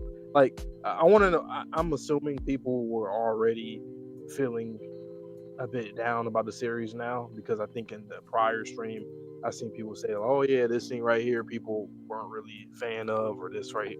Like, I'm enjoying the hell out of it. So I wonder if it's already started, if it's in full effect now. If that's the case, I don't see it. Like, how... I mean, look, let's just be honest. This is a character-centric portion of the story. Part 1 was story-centric. And there are positives and negatives to both, you know, focuses for the story. But I love how we're getting both of them in the same series. And it's sort of like this series has been remixed, right? Like, we're getting another main character. We're introducing this whole plot line that eventually, we're assuming, will coalesce. Tenchi Oatmeal, that's a new name. I will feature your comment. That is an interesting profile pic. Okay, so directly ate up all that gone. The World War II devil is crazy. Like, he really made a devil out of an event at war, and then the devil just was birthed. That's actually crazy to think about. I wonder what other concepts we might end up seeing in this series. I mean, there was that like one that. we didn't even know what it was. Can you imagine what fever dream Fujimoto's going to unleash if that one gets vomited back up? Man. Then, yeah, I don't know. And then, like, the what was it? The other, he also devoured like the other imaginations of like life, like at afterlife, like life The after other death. avenues That's that crazy. happen after death. So that's not even a thing that people even think about. Like, people's brains are just capped at what's here, and they kind of You already either mentioned go to that too. hell, and that's it. I mean, I'm not gonna. Once again, man, Denji, like in a lot of shonen series, we expect the MC to like make a change to fix the world or correct the world. Denji damn near has like the biggest chance of like being a huge part of it, if that makes sense. Like, his, if you were to put it in percentages, he would have one of the highest percentages of like how much of changing a world, like how much his influence in this verse alone. Like, he literally can change everything. I agree with you completely, but what's wild For about better or that worse. is, if you think about it, Denji is perfectly happy living in the here and now, the status quo. He doesn't want to change anything. Obviously, he could be the impetus for things changing drastically, but I think he's very comfortable with where he is in the here and now. Obviously, he wants more, and that's the part of being the city mouse conversation that we had. What if he gets fulfilled, and now he's like, okay, well, let me service the people, because they love me, they cheer me, so why not do the same I mean, I know he's already protecting them, but still, in the result of that, he could, because like, it really, when you really think about it, if he could devour every devil in existence and the world is fixed, we would think. We don't really know. Maybe we don't know if there's like a balancing going on, like a Soul King thing going on, or nothing like that. But until that, he can just eat all the bad nightmares, every bad thing. Just eat it all. That would be crazy, because he would know that he saved the world. No one else would know. Yep. It gives me Void from Don to Don feelings for that entire scenario. So again, would he let some devils run around just so he can kill them for the notoriety that comes with being a devil hunter? Let's just say there are only the 4 horsemen left. 4 horsemen, maybe just 4 more devils, like 4 apostles. So if there's only 8 devils in the world, one of them's his little sister, another one's his potential girlfriend, like, he doesn't have to fight a lot of devils if he can erase most of them.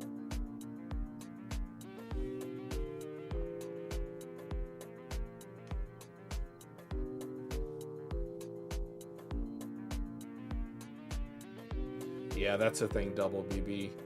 She thought this was the quickest way to get a devil to show up, is by intercepting Yoku. Yoku. Can I just say, Yoru was fucking lucky that she's attacked. Well, there's a reason why she's doing what she's doing now, because Makima would have her. She would have messed her up bad. She can't do shit. Like, Makima, that's her pain. That's you said earlier that Yoru's starting off at the beginning, and the first thought that I had is Pikachu when Ash goes to a new region. Like, bro, Nayuta might be like, even, like that.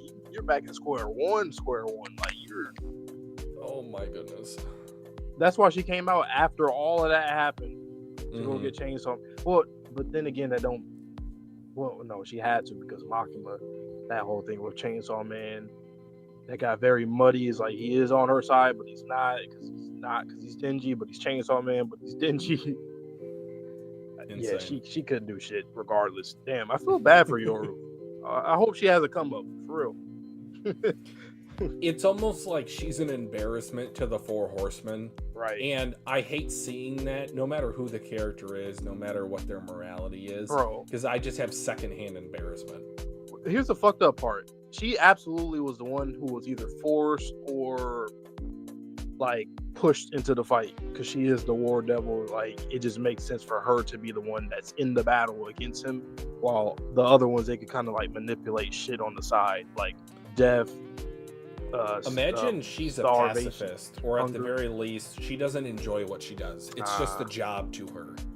Maybe she has to do this, kind of similar to Pochita, how we were talking about earlier, a necessary evil, and she doesn't want to do this. Could be that too. All right. Well, next chapter. Yep. You enjoy. 107 against this fucking Yuko, whatever Yuko is now, hammerhead, shark, jellyfish, I don't know, octopus, I don't know what that is, but you gotta go. Once again, I'm loving these hallway shots with the window, which you pointed out, with the speech bubbles in the back, and even with this, now we got the choreography going on, we see her jumping. That's really cool. That's really cool. The chapter title is School Attacker. Once again, guys, if you're watching this live or watching the VOD, like the stream, subscribe to your boys, roll to 2K subscribers. Now I'm gonna continue. Oh my god, god damn, fast as hell. Like, you can feel the speed, you see and feel it. Cool, but you're in my way.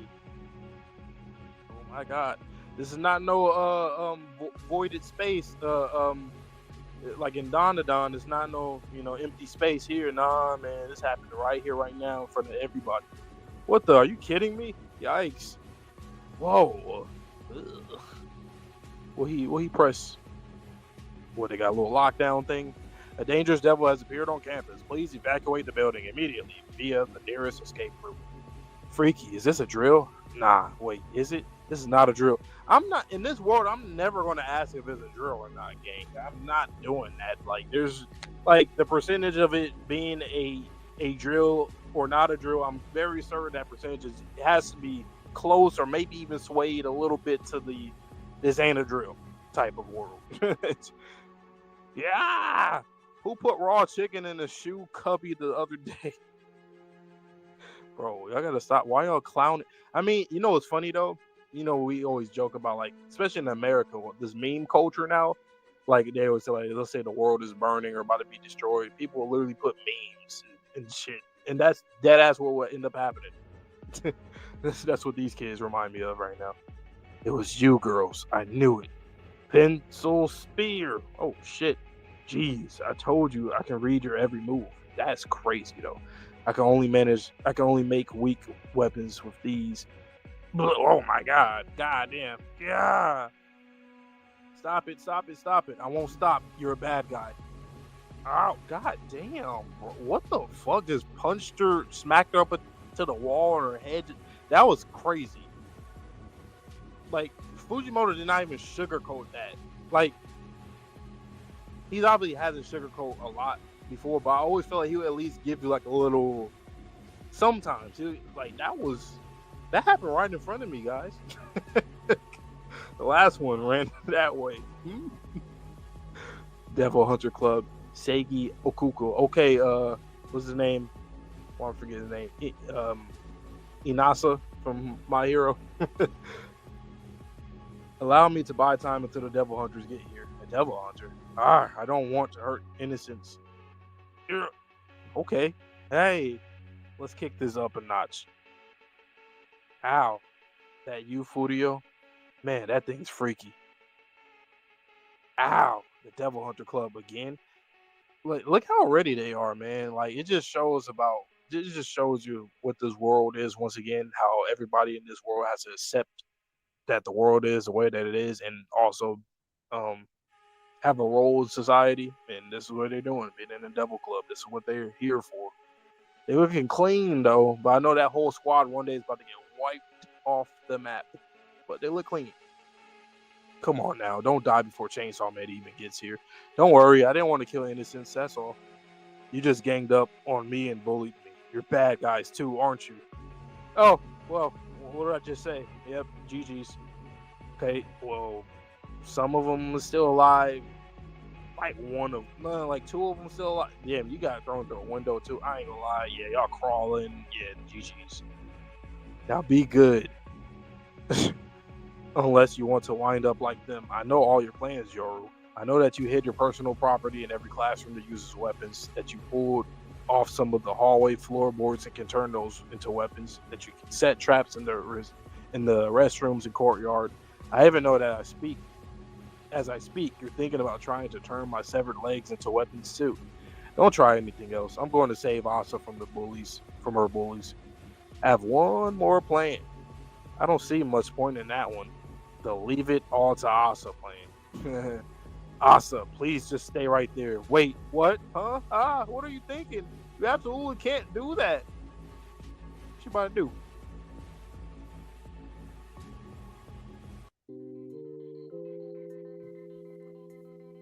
It had to be something that will put both of them in harm, like a hostage situation on themselves and her or something. I don't know.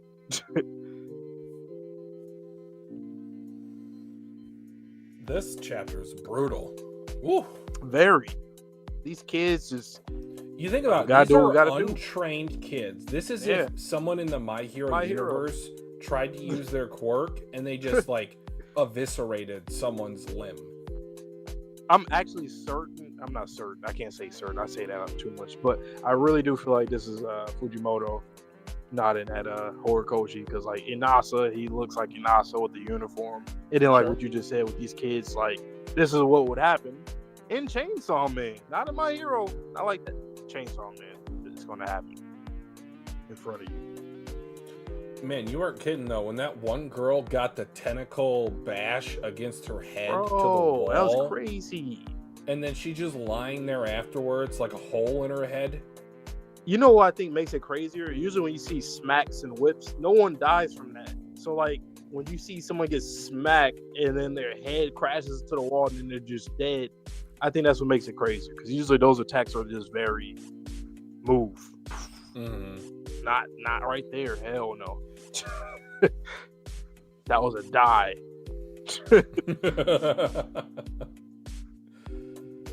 Oh my goodness. So what you think the plan is? This is very MC coded too right here. Leave it all. I have a feeling that like she's going to either run away or, dare I say, like try to jump off a building. Because everything is to protect Asa. That is Yuko's entire plan. So if there is no more Asa, she really doesn't have much purpose now, does she? Right. Gotta protect your sweet, sweet Asa. I do want to zero in on the last panel of page 14, though. Just a quick little point I wanted to make is that justice is blind. So I really do appreciate that the devil form of the Justice Devil does not have eyes. Right. Lady Justice. Lady Nagat. Lady Justice don't give a damn. We live in the corrupt. I'll stop. Oh, the government just shut down today too, by the way. Yay. Government shutdown. But another great chapter. Like broken record, I don't care. I mean, it is what it is. It flows so well. That's the thing with Fujimoto. These chapters flow really well. And like, I'm not even upset at the fact that Denji has only been on panel for a few chapters. Not to say his character arc was completed in part 1, but I will say a certain aspect of his character arc was completed in part 1, to where I'm content with his character for now. Like, I want to start over, go to a new region, Ash Ketchum style, and find out about another character in this world. It's almost like Ichigo, like from OG Bleach to 1,000 Year Blood War. Like, he's already established, he's a master, they're depending on him, he's that guy. They know that he's MC. It's like Denji, he's at that point where it's like, I kind of said this, it kind of reminded me like Freerin, like he's in that epilogue esque stage. I even said earlier, he's like at Gear 5 Luffy stage. Like he's at a level where it's like he's at his, he can still grow obviously, but he's in a good spot. I just think it's always fun. Me personally, I love that for MCs though, because most of the time in stories, we're seeing the MC's journey the whole way, and then they finally, towards the end, they finally get what they want. I like when they can already get what they want and achieve goals on the way there through a journey, and Denji has done that. Like, put it like this. People would be mad, and I think this is going to be a hot take. If Denji were to die at some point in this story before the story ended, and then we switched to Asa, I wouldn't be mad at it. I can understand why other people would be, but I mean, Denji's done enough. Like he's cemented for me. His character does have more room to grow, but by the time that we get to wherever that hypothetical point would be, yes, I feel like Asa could take over the reins for Chainsaw Man. Like, there was even the joke from Yuko. She said, Chainsaw Woman. Right. Like, I could see Denji giving his heart to Asa, and maybe that kicks Yoru out of her body. Maybe that heals her. That'd be a pretty cool little twist in terms of the War Devil being expelled. Like him saving the woman. It reminds me of those horror movies, all those 80s horror movies where like that one character that survives a movie and they're in the next one and the next one, and they're growing and they're still there. Like Andy from Chucky, like when he, characters like that, or Jarvis from Friday the 13th. Like, they're always a character. The main character. They always survive. That's what Denji feels like right now. Like, he's still here. He might die one day. People might be mad, just like in those movies when they, kill off those characters. Like, I don't know, but it is what it is. Like Jamie Lee Curtis in Halloween. It's like that. I'm not the lead here, but I was the fire. Give me some more Jamie Lee. Not gonna lie, I seen you. You seen that? Was that a month for Freakier Friday when she was promoted? Now I was like, hello. She still got it. She still got it. That's all I'm gonna say. Peak cinema. All right. Next one. Yep. Next one already.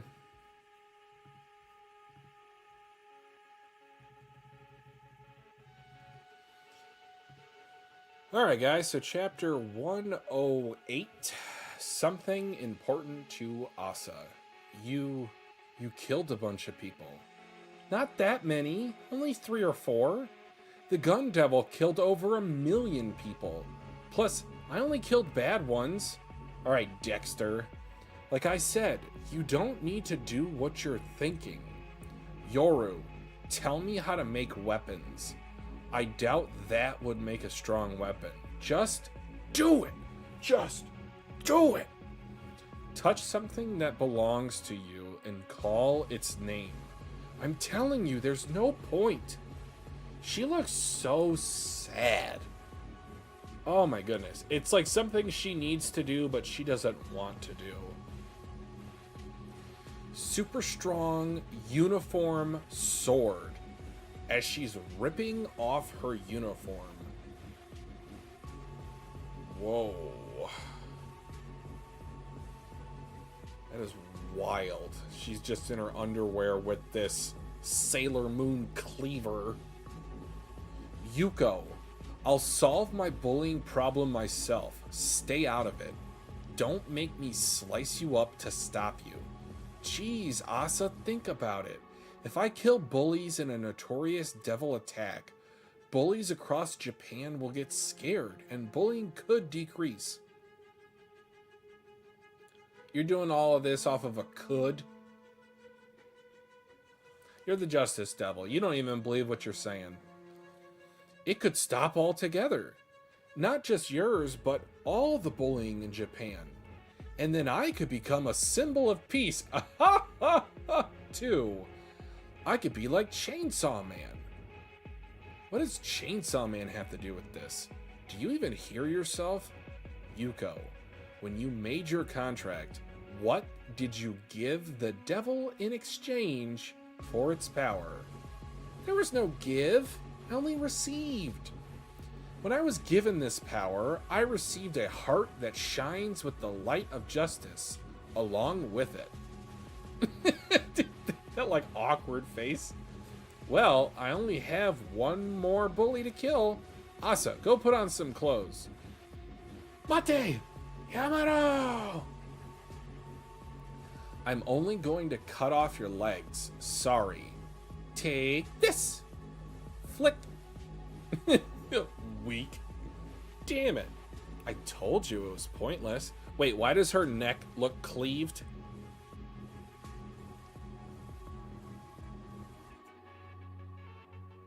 What happened? Why is she sashimi? She got Zabimaru. You know, whenever Zabimaru got like messed up, it just all breaks apart. What in the Mihawk am I looking at here? Oh my god, blood all over the place. And she is covered on her actual body. Yeah, strong? You surprise me. The sword I made out of people I killed were always average. But, sure, but my mom bought me that uniform before she died. No wonder it cut her up into pieces. I didn't mean to do this, though. Trauma chicken. We gotta put that on a t-shirt, too. Yuko! Yuko, are you dying? Don't die. Do you want to save her? Huh? I can save her. Do you want to? Yes. Who the hell is this? And why do you not have any nose? Anything for my little sister. Wait, the eyes. Is this Nayuta? Your little sister? Wait. I feel like I'm missing something. Is this another hallucination that Asa is having about a sister that would have been born if her mother had not been killed?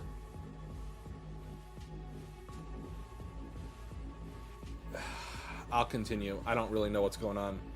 Your little sister? We're devil hunters. We were notified about the devil attack. Does anyone know where it was last seen? Womb. Is this the death devil? For my little sister. What does that mean? Vante, do you have any idea what's happening? The way I read it, I think it's probably death or hunger, or I think it's referring to Yoru specifically. So I think it is one of the other horsemen. I think maybe they're all like siblings or some shit, basically. So you know? Another horseman was at the same school as another horseman and the Chainsaw Man? Just like And with then the Nayuta's eyes, just right up the street. Yeah, man. I know, the eyes specifically. I mean, maybe, you know, they just all the same area. It's like what is it called? Hancock, where they're just drawn to each other across the world. Little sister. Okay, so I think this might be the Death Devil. I think that might have been the introduction of the Death Devil.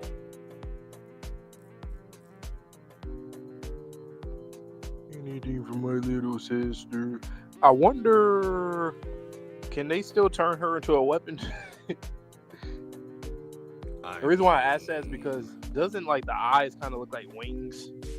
And she did say that it was going to be called the Wings of Death or something like that, the weapon, if they did forge her into the weapon.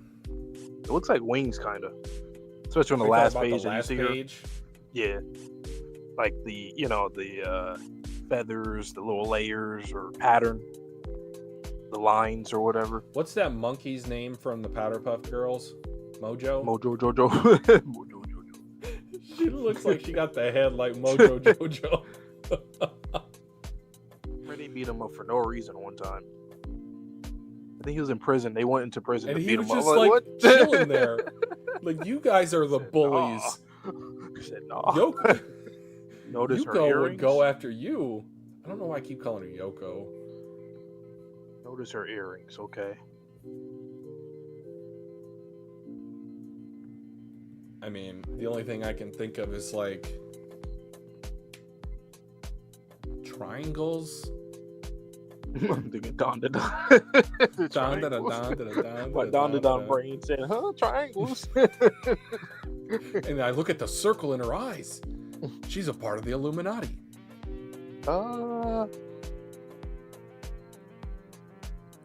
Earrings. I'm trying to think. What's another? Do we know anybody that had earrings? Or even just That like is the shape. That is a good hint, Double BB. So thank you for the hint. But guys, please don't confirm any further. Oh yeah, no. I mean, that's a good hint. I don't know. I'm not picking up on it.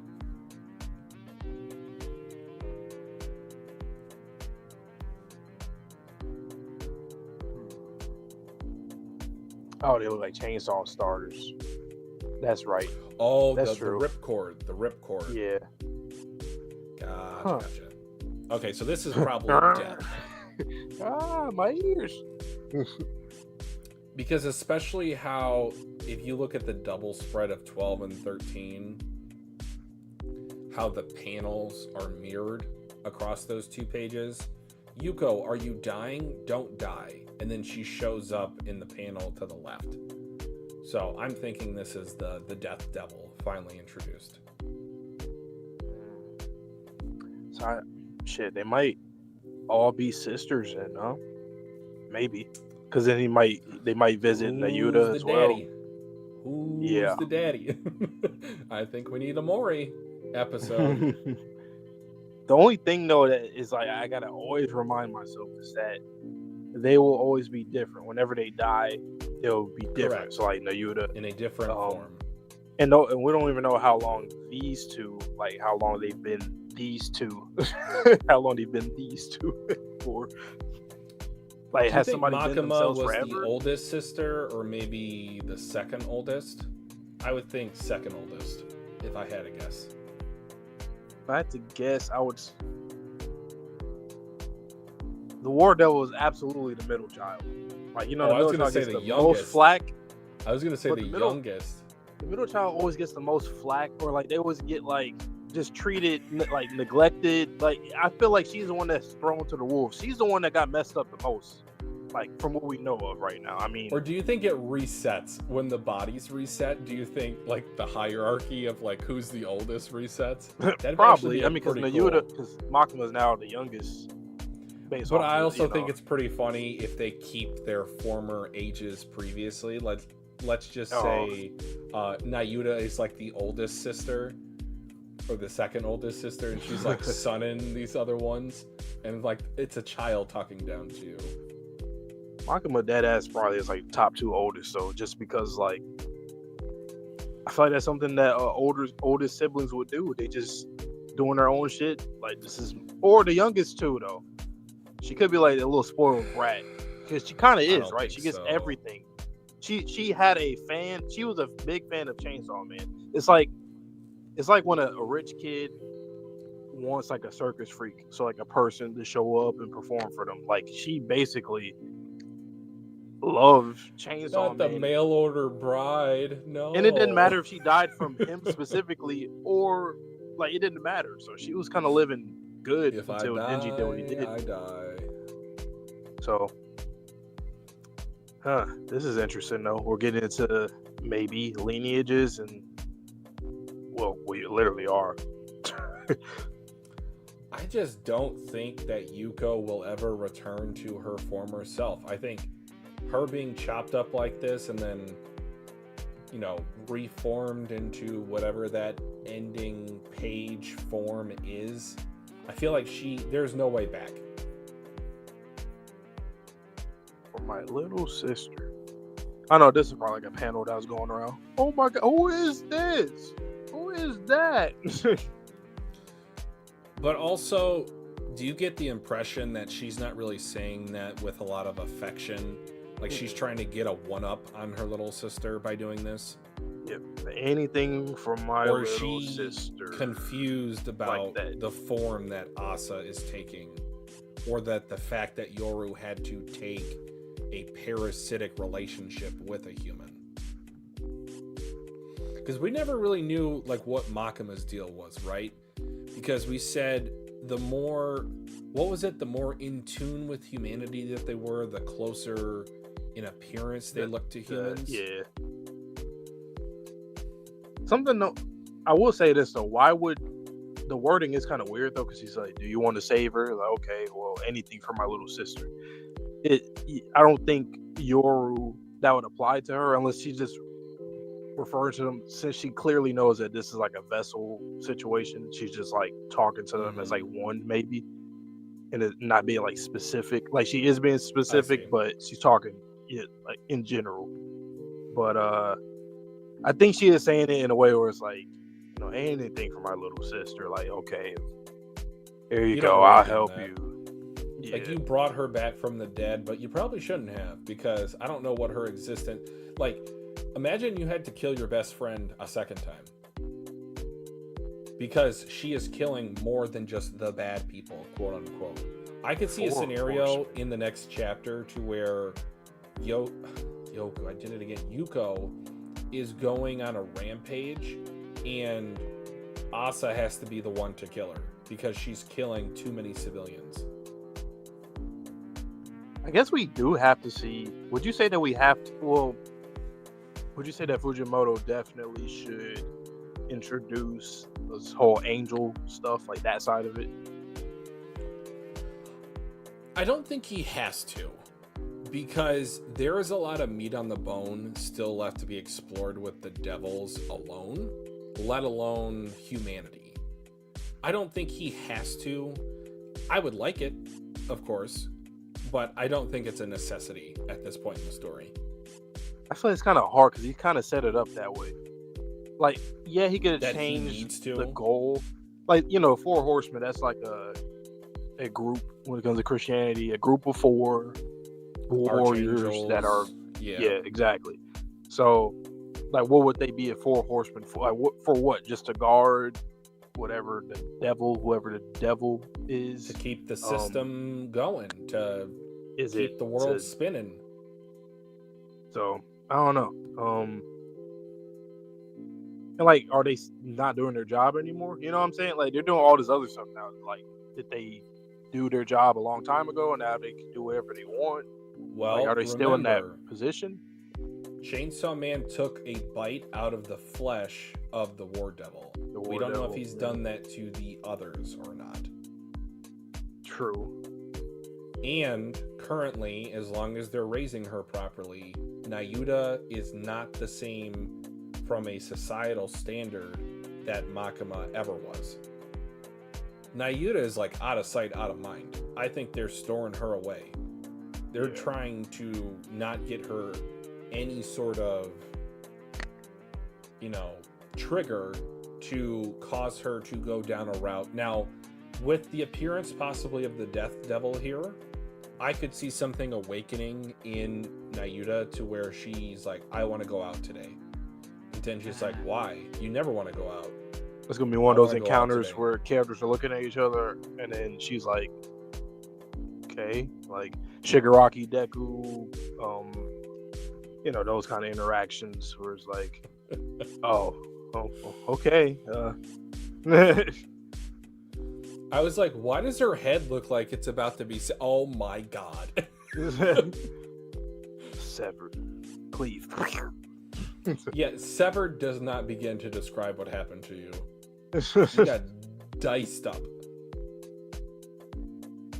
All right, 109. Yeah, go ahead. All right, guys, once again, if you are here watching the VOD or you're watching live, like the stream, subscribe to your boys' road to 2K subscribers. Once again, we're going to be here every Tuesdays for Chainsaw Man until we get all caught up, and then we'll be here bi-weekly when that drops, and a whole bunch of other content on the channel, so stay tuned for all that. Manga, anime, live action, etc. All right, chapter 109. See birds in the sky, huh? What was I doing again? Oh wow, look at all the little people. School, of course, bullying won't end as long as schools exist. There they go. There he goes with the mouth thing again, Fujimoto. Chapter 109, the easy way to stop bullying. Ah, ha, ha, ha, I did it. So you back up, huh? Back up, going crazy. We'll kind of see at the last page. Ow, is that weapon yours? More awful bullies. Take this. Ah. Whew. Asa, are you okay? Are you okay? Who did this? Who did this to you? You did this. No, it wasn't me. It wasn't me. Die. Hey, hey, you bad devil. Let the girl go. Mind your business. Well, you've left me no choice. I don't want to blow my cover, but a superhero can't stand idly by in an emergency and all. I told you to buzz off. Stay out of my way. God, that is a great panel right there. It's like he ripped through the page itself. Wow,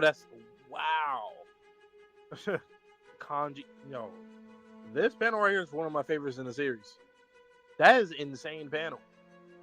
It's like he literally ripped through the page. Like he just peeled the page back like a curtain. Ow! Chainsaw Man. Ta-da! Oh my gosh, Chainsaw! Oh my gosh! Oh my gosh, Chainsaw Man showing up! What am I going to do now?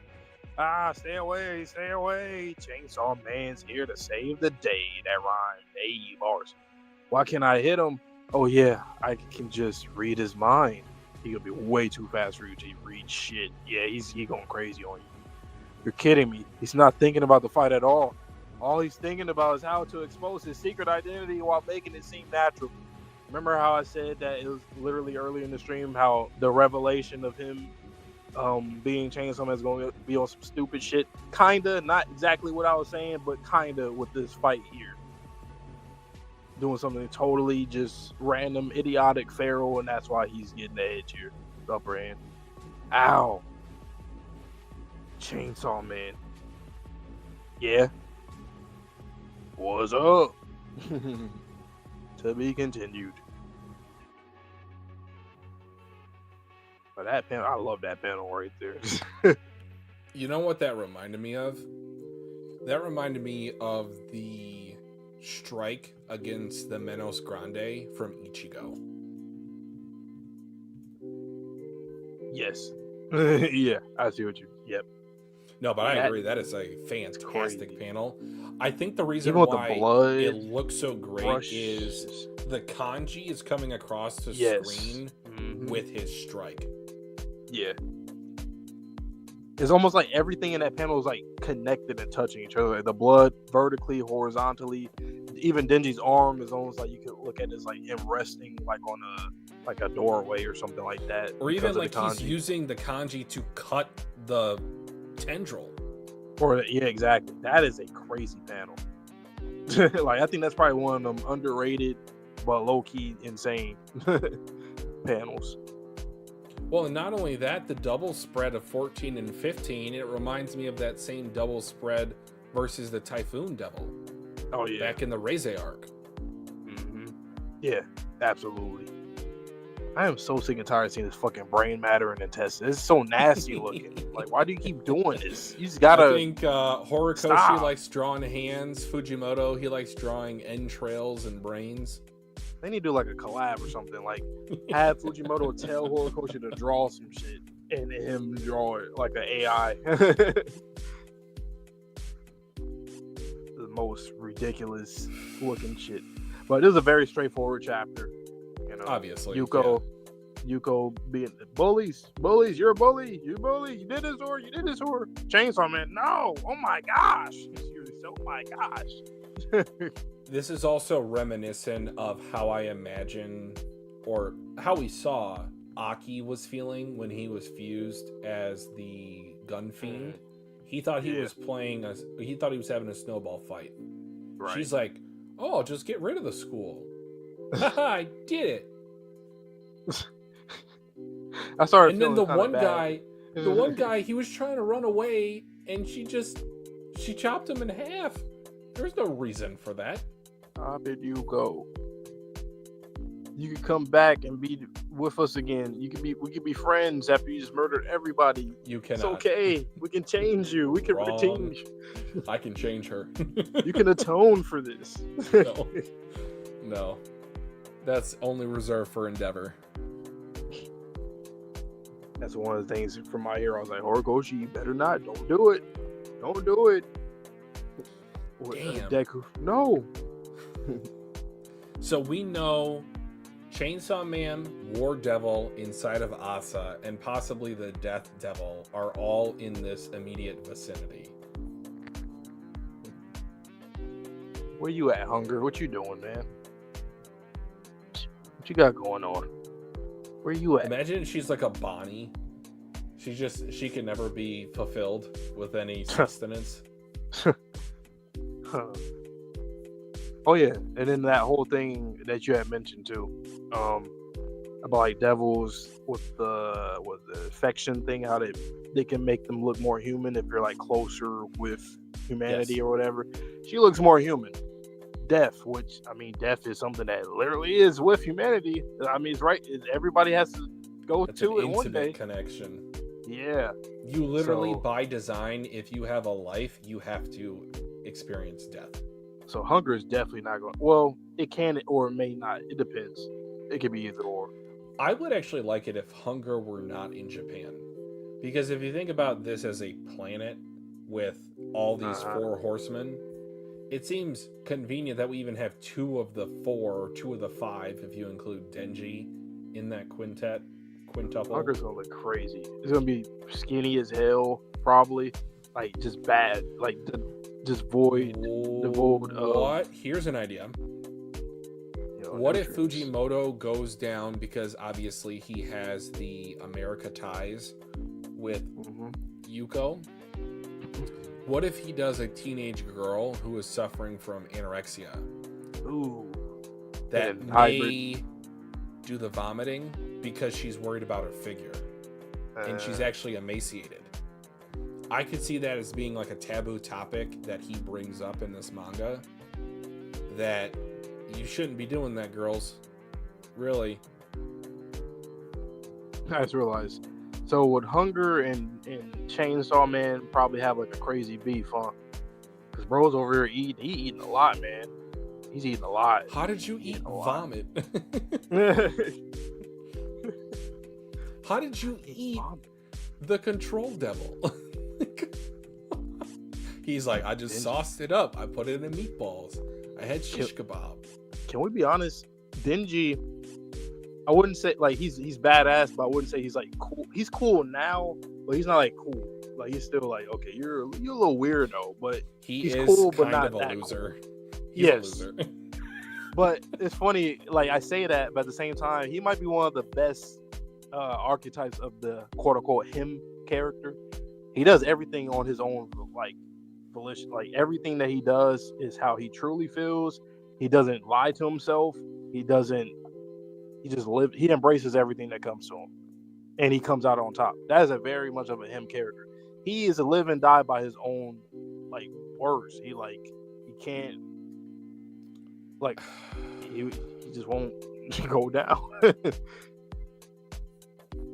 Imagine if he could make a contract with the Justice Devil. He might be the most, able-bodied user of the Justice Devil that we've ever seen.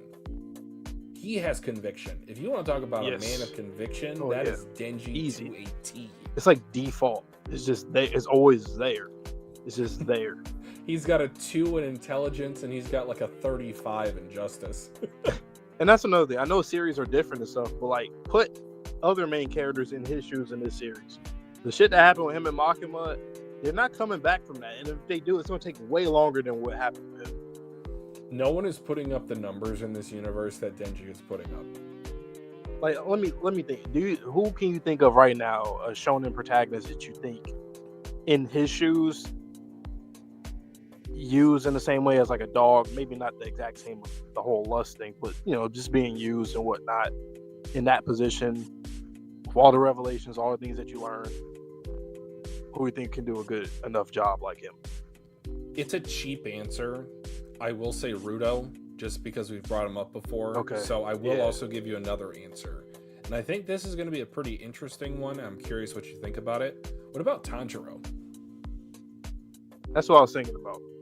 That's one character I thought about. I was like, realistically, he's somebody that has conviction. He knows himself. He's always unapologetically himself.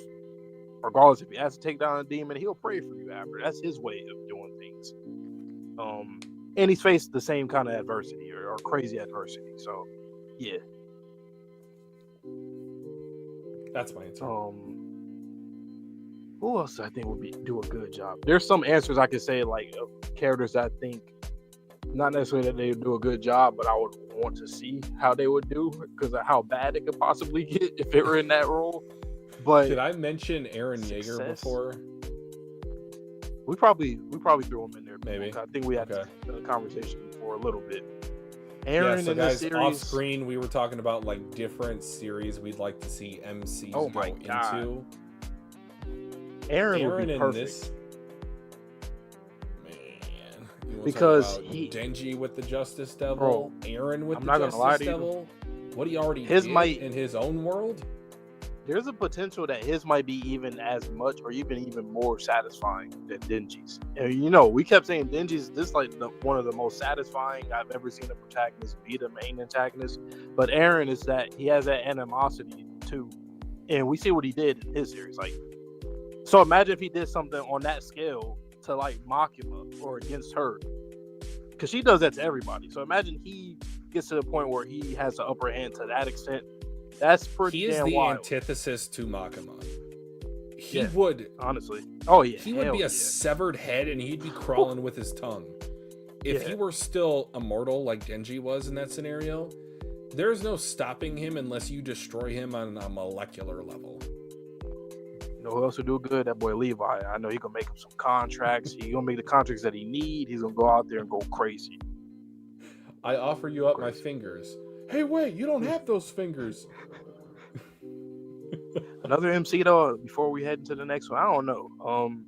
Yuji, just because him and Denji are similar. Like, they go through similar things. Not the same personality, but they go I'd through, want to see Yuji and Denji both in the same verse. I wouldn't want to replace They'd be friends. Denji.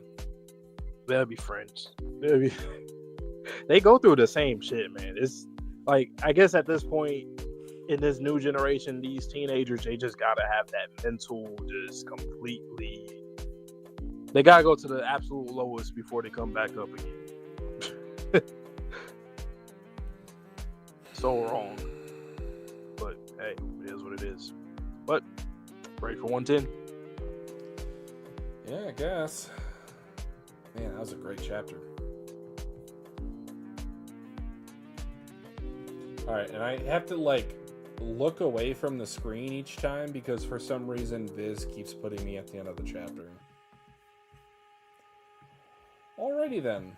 Chapter 110. A ring in the night. Yuko leg sword.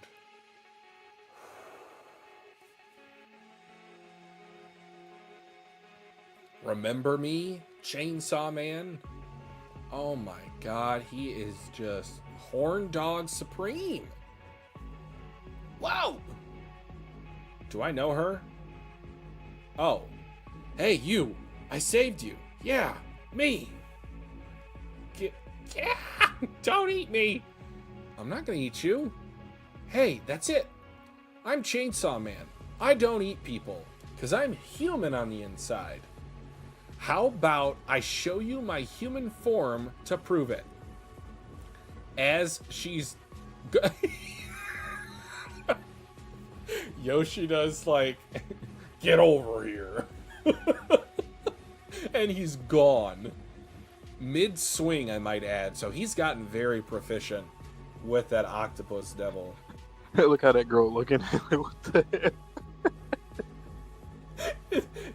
I'm sure we'll use that Asa what the hell meme quite often now.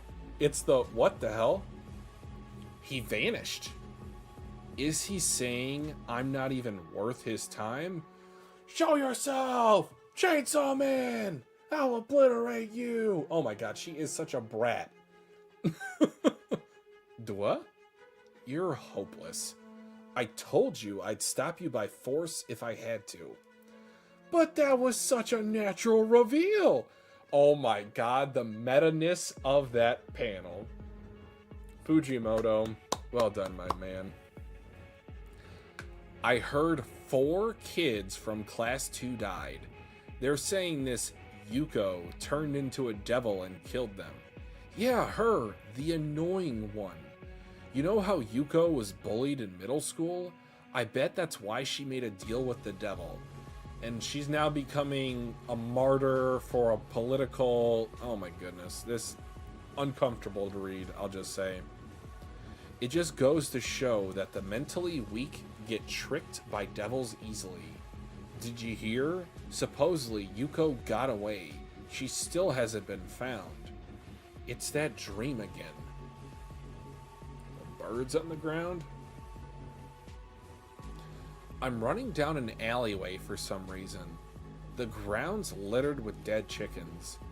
At first, I try not to step on them, but it fills up with so many bodies that I can't avoid it. This is a combination dream / nightmare that Asa is experiencing, maybe even potentially from Yoru's perspective. There's darkness ahead of me, and then I always wake up at that part. Don't go into the darkness, Asa. She, like, waking up and seeing yourself next to you is also one of the wildest experiences I think you could have. She unlocked third person mode. All right, getting some water.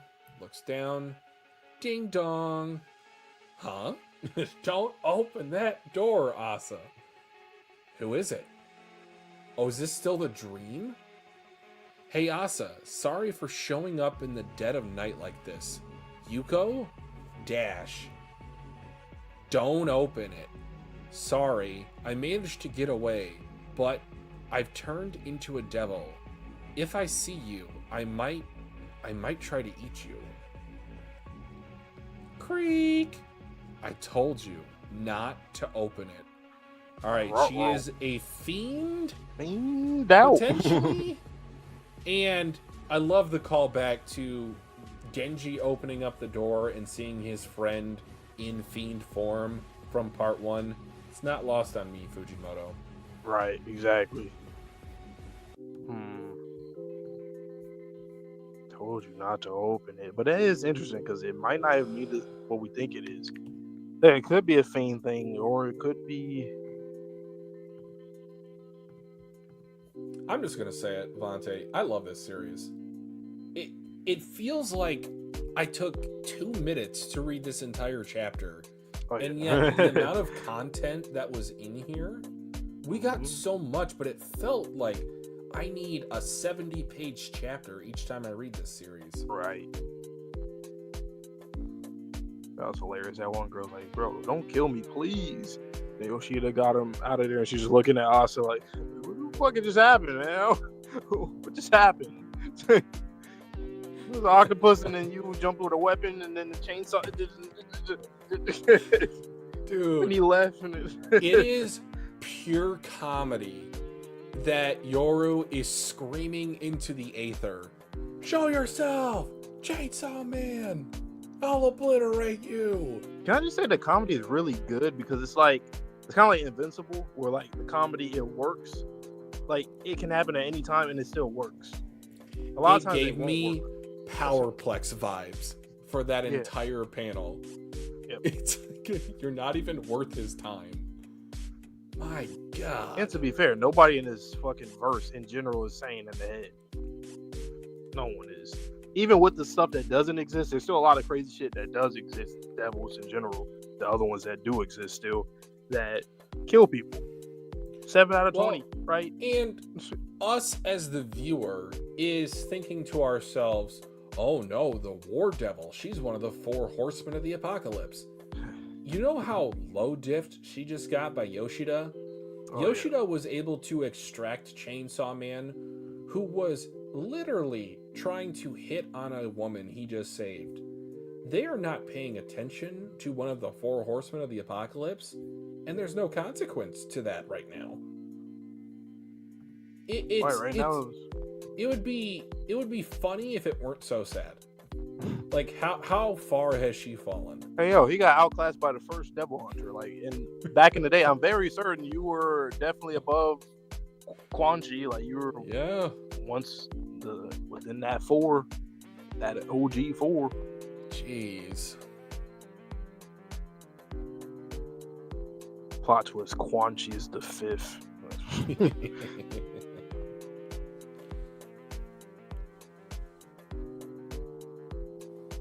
Told you not to open it. What is going on here? Do you think this is a fiend situation, a hybrid situation?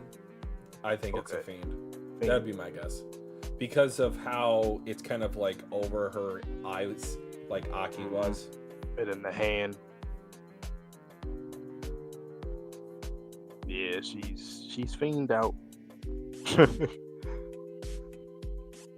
Damn dream. She said there's darkness ahead of me. What was he talking about? Darkness. He's still incapacitated, or she still incapacitated, I'm sure. I guess. Well, remember, that was just a piece of the flesh. The actual Darkness Devil is still right. You're right. Huh. Yoru, you still there? This is like on some Zaya Lapido shit. Like, it's gotta, maybe I'll wear off someday. Oh, God. Maybe I'll finally die one day. Yeah, that's still one of the craziest ever. Yeah, that's the top 3. I will admit, I am loving this part of the manga. Oh yeah, man. If I did have one complaint, or I'll just call it an observation for the people that are like, "Oh, you complained about my manga," dislike. It's like Fujimoto is leaning so heavily into like the meme culture for this part I see. that I'm not really taking it as serious as I was in part 1, which is fine. I'm still enjoying it so much, but it is something I have to admit that, okay, even like how this scenario played out, he's showing that one of the horsemen is just low diffed by a teenage devil hunter. Part of it. And I get it's on purpose, but to a certain extent, it's just like this doesn't quite feel like part 1 or the series in general, even though I am loving it for what it is. Well, you know what I think it is, honestly? It's still my headcanon, but I mean, he literally did it. He referenced it. Like, he keeps referencing Spider-Man. I think he's referencing just Western comics of like breaking the fourth wall and all that meta stuff. I think he's trying to, because Denji, his whole thing is basically Spider-Man, Peter Parker. That's low-key his plot right now. So I think he's doing that on purpose to make it all, overly meta now, just because we just, got reintroduced to Denji not too, like, just some chapters ago. And I guess that's just a way to keep Denji, like, the character fresh. Like, he's unique. He's one of a kind. He's like an action figure. He's like a character. He's a character right now. So I feel like it's a lot of meta stuff because Denji himself is, like, making Chainsaw Man iconic as if it was like Spider-Man or like a superhero. So I think that's why he's doing that, is because of just Western influence. I like that analogy. So part 1 was more so about the story of Spider-Man. This is more so about the story of Peter Parker. I would say just in general, this part is more like Spider-Man. The first part, I would say that was more Sinister Six, like setting up just Denji Chainsaw Man. Okay. Because he fully wants to be this famous, iconic superhero figure. So that's why I think all the jokes, especially all the jokes, is always surrounding him, is either coming from him or talking about him for the most part. Oh, that was such a natural reveal. What did you think about my idea that her dream was related to Yoru? I think he's spitting with that.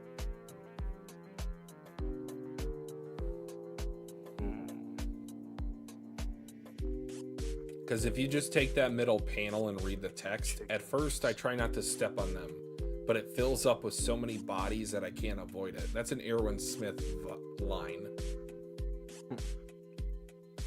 And I always wake up after that part. Like I tried not. It's kind of what you said earlier. Like maybe she doesn't want to. Like she, innately, her nature, she don't want to be the War Devil. She doesn't want to be with. Kind of like with Pochita. We obviously could tell he didn't want that life no more. And the thing I like about Pochita though, we don't even have to know why he don't want it no more. It's like, it's bro, just too much. We know it's too much. I'm killing people, eating them, and then deleting like, their existence. Yeah, he was probably like, hell no. And I like that. That's actually really unique because you don't get that a lot in stories where like you're never satisfied with stuff like that. But in this story, it works because I don't gotta know why. You don't have to spoon feed me to tell me why he doesn't like what he's doing. I don't gotta know that. And then with Yoru, it's probably the same thing. Like the whole thing of like, I'm not trying to step on them, but like they're always in the way. There's too many. There's too many bodies on my path. Yep. So it just happens. It's just everything she touches blows up. That's literally what it is. It's like that whole quote. That's what she is. She's a bomb. But all right, next one. Dual react. Yep. So I'm gonna get out of here. Give me 1 second to change the music for you. Gotcha. Chapter 111. Triple ones. We are here. Once again, guys, like the stream and subscribe to your boys. Road to 2K subscribers. Right now, we're doing a dual react chapter. So what that means is I'm going to read the chapter first, and then Twitchy is going to read the chapter after I'm done. I'll get them back in here.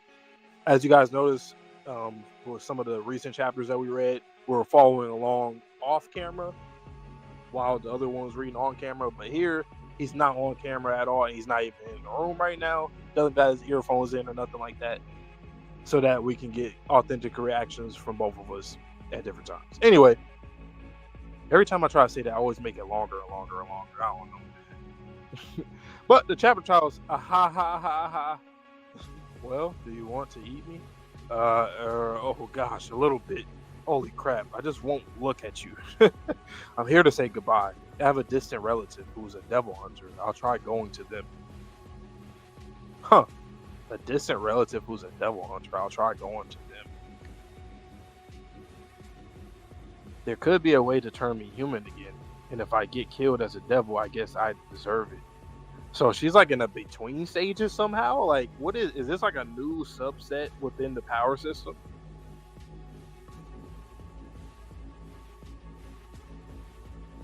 Sorry you made that contract with the Justice Devil to save me. No, that's not the truth. I thought if I could turn into a devil, maybe I could be like Chainsaw Man, and then maybe everyone would love me. Saying I did it for you was an excuse. I had ulterior motives when I first helped you too. I thought if I rescued you, maybe you'd be my friend. I only did it because I was friendless. I'm the worst, aren't I? Killing my neighbor and the people at school, none of it was justice, Yuko. After I made my contract with the Justice Devil, I was hearing so many other people's thoughts that they drowned out my own. Yuko! Oh my god, damn. Just indirectly, I gotta attack, and she didn't even try to do that. Huh? Sorry, I don't know what I am anymore. I'll go now. You were my first friend, so I wanted to give you a proper goodbye, but are those thoughts really mine? That's what I'm confused about. What is that necessarily? What is this? Don't make a contract with the Justice Devil, like I said, Asa. They're at our school. Well, this is goodbye. Wait. And that's also interesting, too, that the Justice Devil is on their fucking campus. Wait a minute. I wonder if the Justice Devil is Yoru's sister that we're thinking.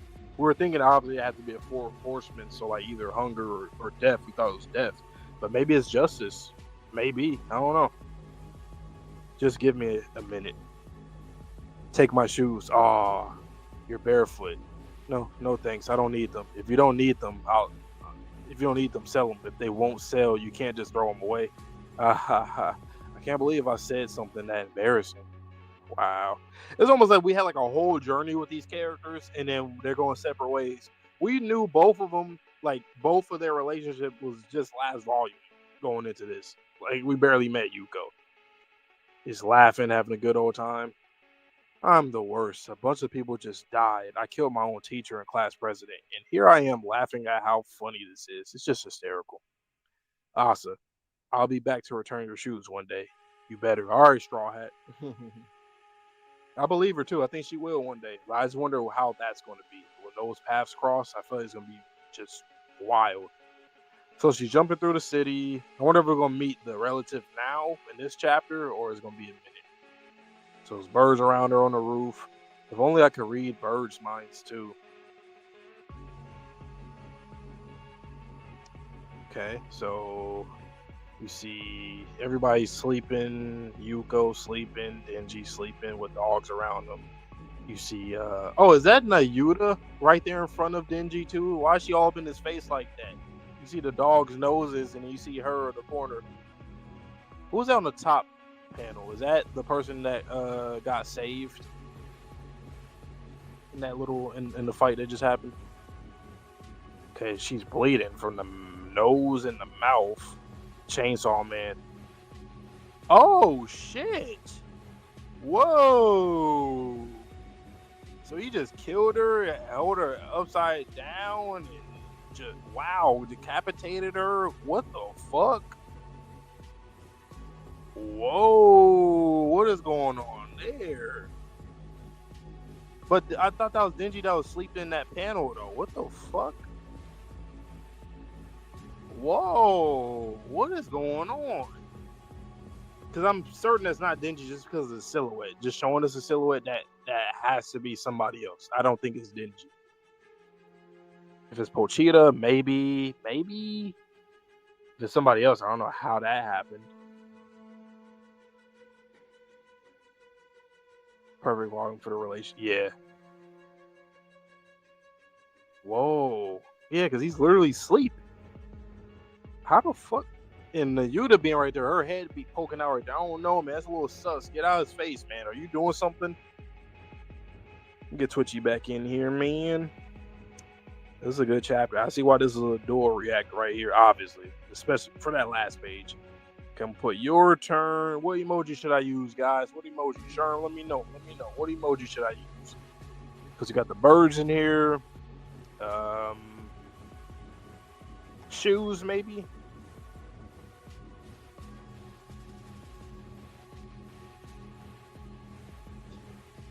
Bet, Sherm, bet. Shoes, yeah, shoes. All right, I'm gonna put shoes. I'm gonna put shoes and sleep. I got you too, Gav. I'm gonna put shoes. I'm gonna put sleep. He can go, why you put multiple emoji? Shoes, sleep, and I want to put one more. I'm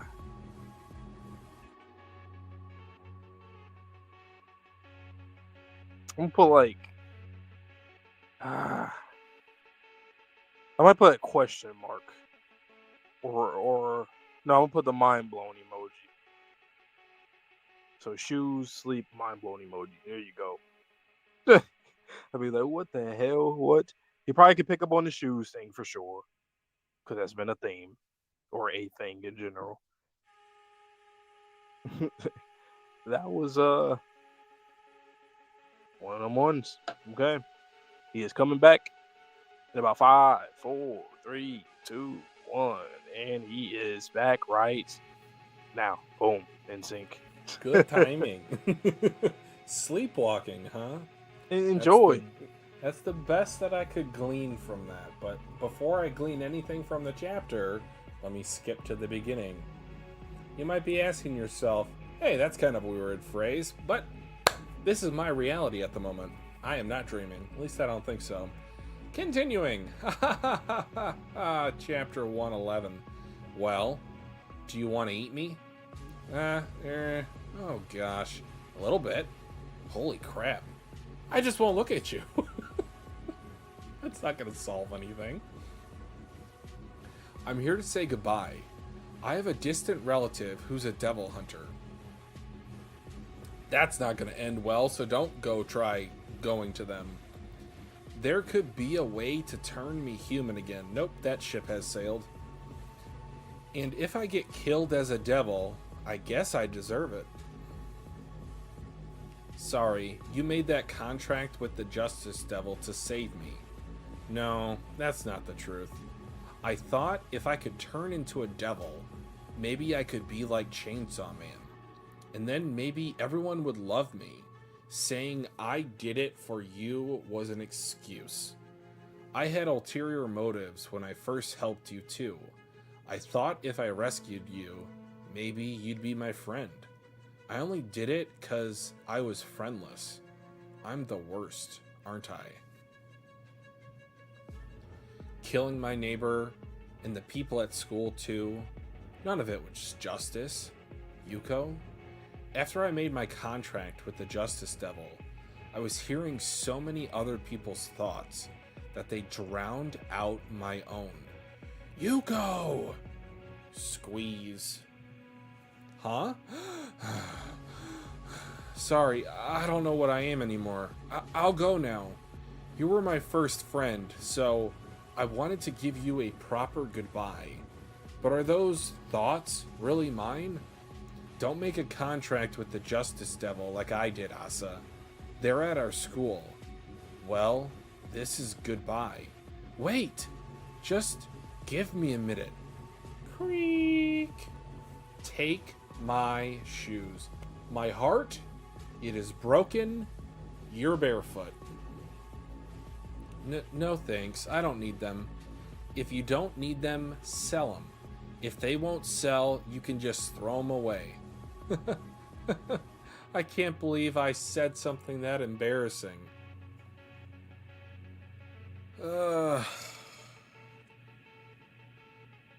God, this is so wholesome. I really hope that there isn't a devil hunter behind the corner that just like chops her up for real this time.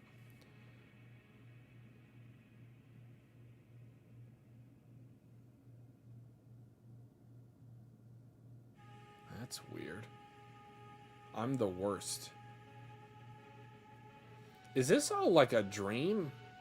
A bunch of people just died. I killed my own teacher and class president. And here I am, laughing at how funny this is. Asa, I'll be back to return your shoes one day. You better. Nope, guess not. Thump. She's jumping through like Pop Step. Oh, all the birds. If only I could read birds' minds too.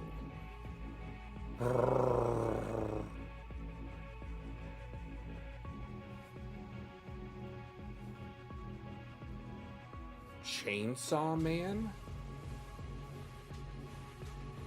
No, man. Not my Chainsaw Man. Not my Chainsaw Man. Not my Chainsaw. Because that don't make sense. He was just asleep in the other panel. That's not. No way.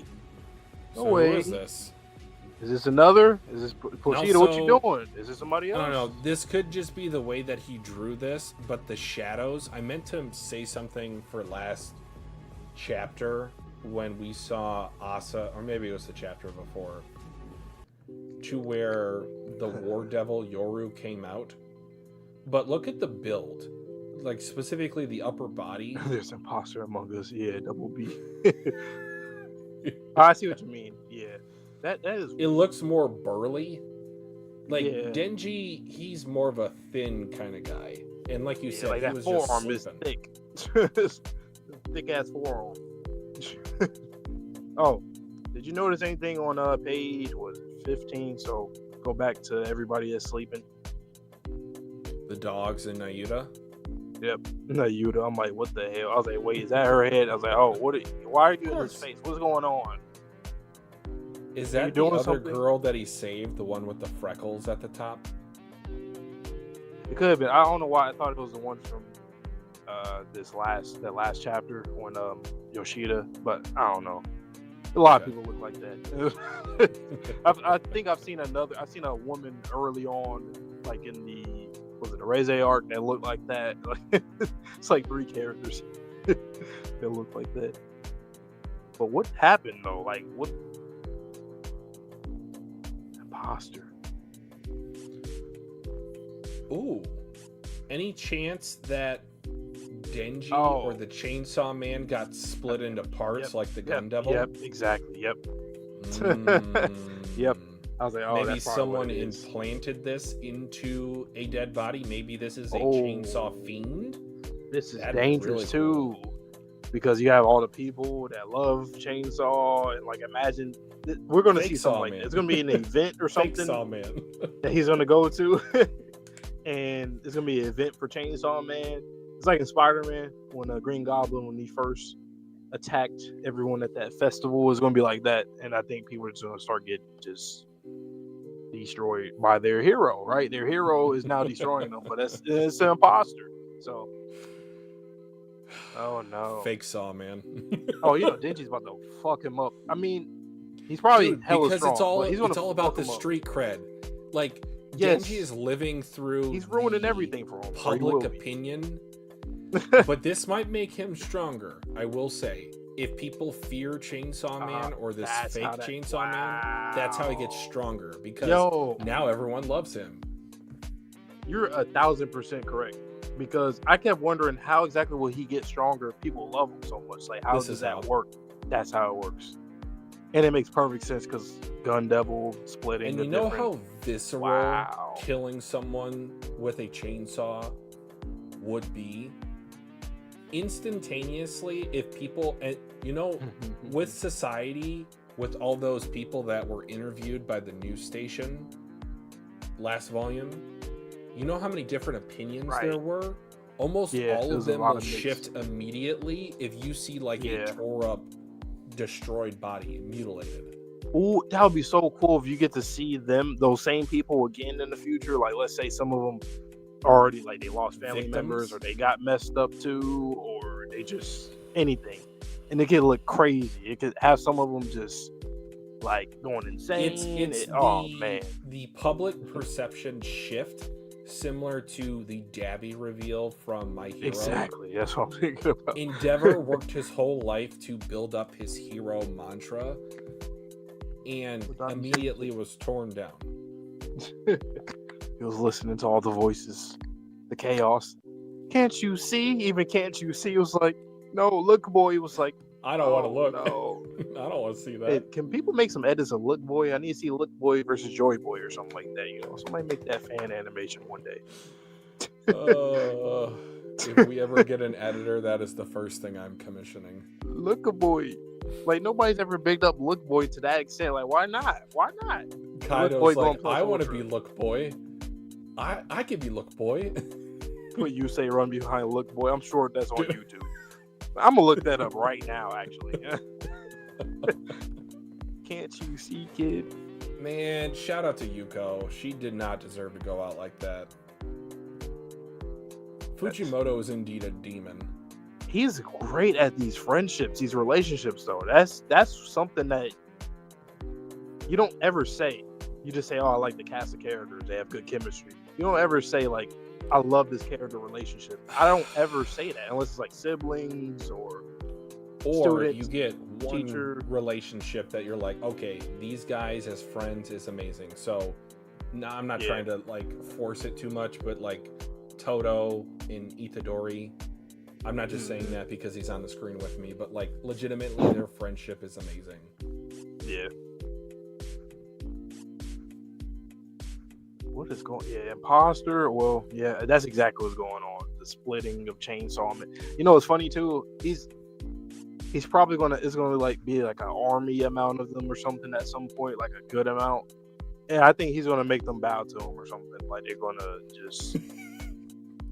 That's gonna happen. With the sunlight coming in and like the silhouette of him just standing there with blood over him and everybody. Dude, him as the Messiah leading an army of chainsaw men. Imagine the title of the series is Chainsaw Men. Like, this is how humanity fights back. Like, this is their survey corps. This is how they go up against devils. If everyone's special, no one is. Shout out to I realized Syndrome something. from The Incredibles. Right. This series kind of reminded me of Scott Pilgrim too.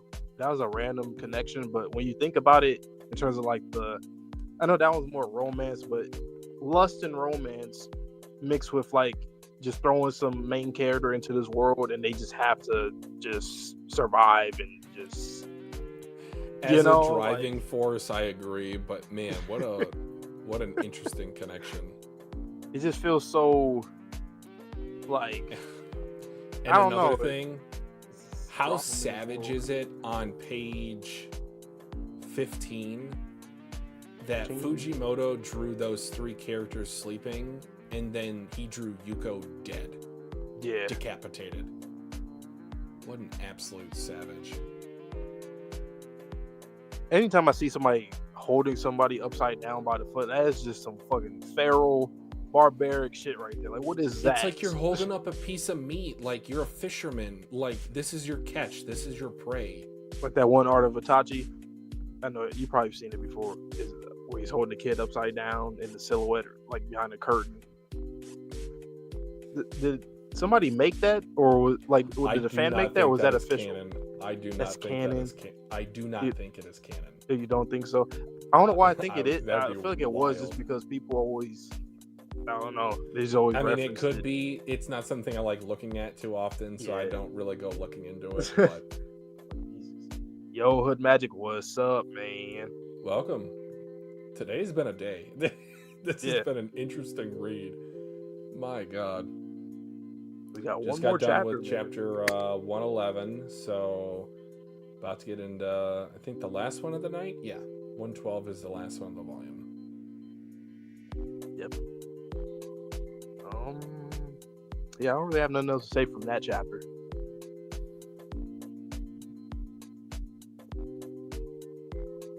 What a wholesome callback to the start of the volume, though. And what established their friendship in the first place was the sharing of the shoes. We actually got that experience, both of them. I'm glad that both of them got that experience to have a friend. Especially in this world, because I mean, shit, you could die any second, literally any second. So, and yeah, anytime it does suck that she died. It does suck that Asa's never going to get to see her again, assumedly. But, you know, at least she had a friend. So she has a foundation to build off of if she ever wants another one. You know, who would be good in the series? Reiko. Reiko would be a good maker of fiend. Okay. I think that would work pretty well. Because, like, the sadness of the person and then I don't know. That's just a random thought. The mirror fiend. You know, that could actually be a pretty strong devil. A lot of people are scared of mirrors in our world. I never thought of this concept. Well, just scared of, like, yourself. Like, just imagine a devil where it's like you're just scared of you. First thought when I saw that last panel was fake Sawman. But also, what if this is the Chainsaw Man devil? Like how we were saying with Makima Devil. With Makima, like that same, yeah. The figure that is Chainsaw Man, not the fear of chainsaws. This is the devil of fearing Chainsaw Man. The public figure. I guess it theoretically could be that as well, but I really like it, but if we were to get that, I would only want to see that once, and I would want to see it with Makima. Sure. Just because I just feel like that's just it's like, god damn. It's like the protagonist and his antagonist are just both keep getting better. How? After their whole story ended, they're still here in just getting better as characters. But 112. Ready? I hope so. Alrighty. Who just read the other one?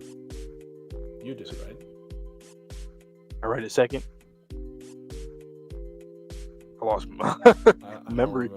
I don't remember. No, you I were think I right read first. I think you read the first double door react first, and I read this one first. Yeah, so this one's yours. All right. Between Cat and Criminal, once again, guys, like the stream, subscribe to your boys, road to 2K subscribers. Let's get into this chapter. Chapter 112, Between Cat and Criminal. Caution, do not enter. It was a strong weapon, but more fragile for it. Which one of y'all is thinking about? Well, no, that's Asa. So that's Asa thinking about her. She called me her little sister. Do you know her, Yoru? I don't. She's some mad woman, no? How do I read this? Like, is this like a bluff thing once again? Like, is she just, she like, probably bad relationship with her sister. She knows who that is, but she's just saying, I don't know who that is. Just some mad woman, some crazy woman or whatever. Or is it somebody that Asa knows or knew, or that just knows Asa? We're going to discuss that a bit. I really wonder. I hit my head and can't remember what happened then, but whatever happened, whatever that girl did, brought Yuko back and made her giant. Could she be the Justice Devil? Oh, that's what I was saying. When they said that there was a Justice, that's what I forgot to talk about in the discussion. When she said that the Justice Devil was on at our school, I was like, oh, it might be that chick then, and she might not be one of the 4 horsemen, but just another, higher tier devil. There she is right there with this group. Good to meet you. We're from the student council / Devil Hunter Club. / Devil Hunter Club. Oh, that's the other thing too. Damn, that's another thing I forgot in the damn discussion. What Yuko said about a distant relative that's a devil hunter. So that's another character that we're gonna that we either know or we will learn, obviously. Interesting. But student council / Devil Hunter Club. So you're part of Devil Hunter Club. Interesting. And like, you don't look human though. Like, look at your eyes, man. And I am the club / student council president, Haruka Isumi. The Devil Hunter Club lost 2 members after the attack 2 days ago. One quit and the other died. But it seems we also have something to gain. Akoku here told me how you fought. From the sound of it, you put up a better fight than him. And on top of that, you're a prospective club leader or member. Oh yeah, because a few of them did survive. I remember he was the one that got hit in the eye.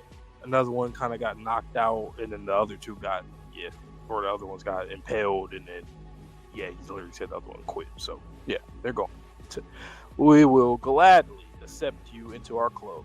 Any questions? I heard that Chainsaw Man is a member of the Devil Hunter Club. Do you know his identity? Here's your answer.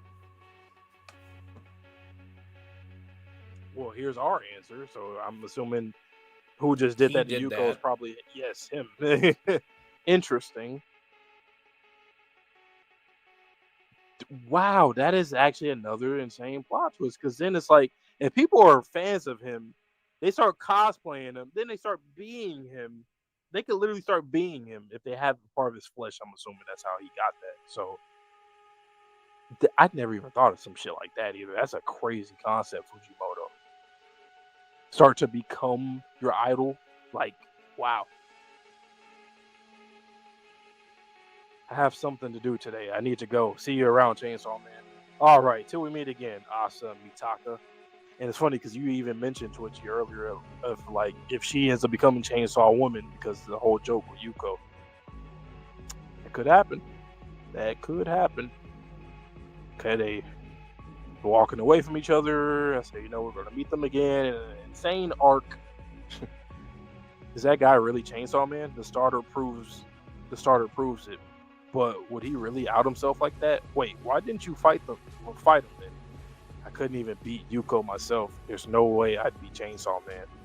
Don't misunderstand. I'm strong. I just need a strong weapon that I can beat him. I feel so sorry for Yoru. The way that she's like, she knows that she's powerless, and there's just more things. It's a deep wound. Like, she's talking about, I could use a weapon to beat him. Like, good and goddamn well, that's not gonna be enough for that. That just shows how weak and vulnerable she is. Asa, make me an even stronger weapon that your super strong uniform than your super strong uniform sword, or I'll kill you. She always doing this. Okay, I'll make you the strongest weapon ever, so hurry up and beat Chainsaw Man already. You're awfully obedient all of a sudden. She's like, bro, you just I mean, the sooner you're gone, the better. Exactly. As long as you're inside me, not only will I be miserable, the people around me will be too. MC lines right there. If it was only me, I could handle being in a terrible situation. MC lines right there. That's what every MC that has an inner demon in them say. But I can handle you. Everybody else, like, I'll do it. I'll carry the burden. I got you. But I refuse to drag someone else down with me again. Exactly. But she's saying this shit early in her time in Chainsaw Man. This is in-game words that you say. I do anything to stop it, even turn someone into a weapon. Uh-oh. Wow, and then there goes the imagery with the damn chicken again with the dream. And Yoru was like, yeah. People walking, just looking at all the people. You don't have to use a human, you know. Why you gotta say that now, though? Why can't you tell her that before? Maybe she would have probably... I mean, I know the chicken incident was one thing, but, like, you know, couldn't have told her that earlier. If you have something more important to you than that uniform from your mother, I'll take that as a no. Uh-oh. Cat. What was the chapter title? Cat something. How about that cat? You could make it your pet, then turn it into a weapon. I'd rather kill a human than kill a cat. Uh-oh. Hey, I kind of, you know what I'm saying? I got a cat now. I be feeling people when they say they got pets and they be feeling some type of way. I used to be like, man, are you serious? But no. It's like a kid. No. But that's interesting because she is like Denji in that regard with the whole cat thing. Not someone normal, though. A criminal or something. Someone who deserves to die. That's what I'm thinking. And I also rock with that. It's funny because Yuko gaslit herself to think that people were like bad. So I wouldn't be surprised if she started gaslighting herself too. If she started getting like overly paranoid. That won't work. What? Creating a powerful weapon requires powerful guilt. Your criminal compromise won't make a strong weapon precisely because it's an easy compromise.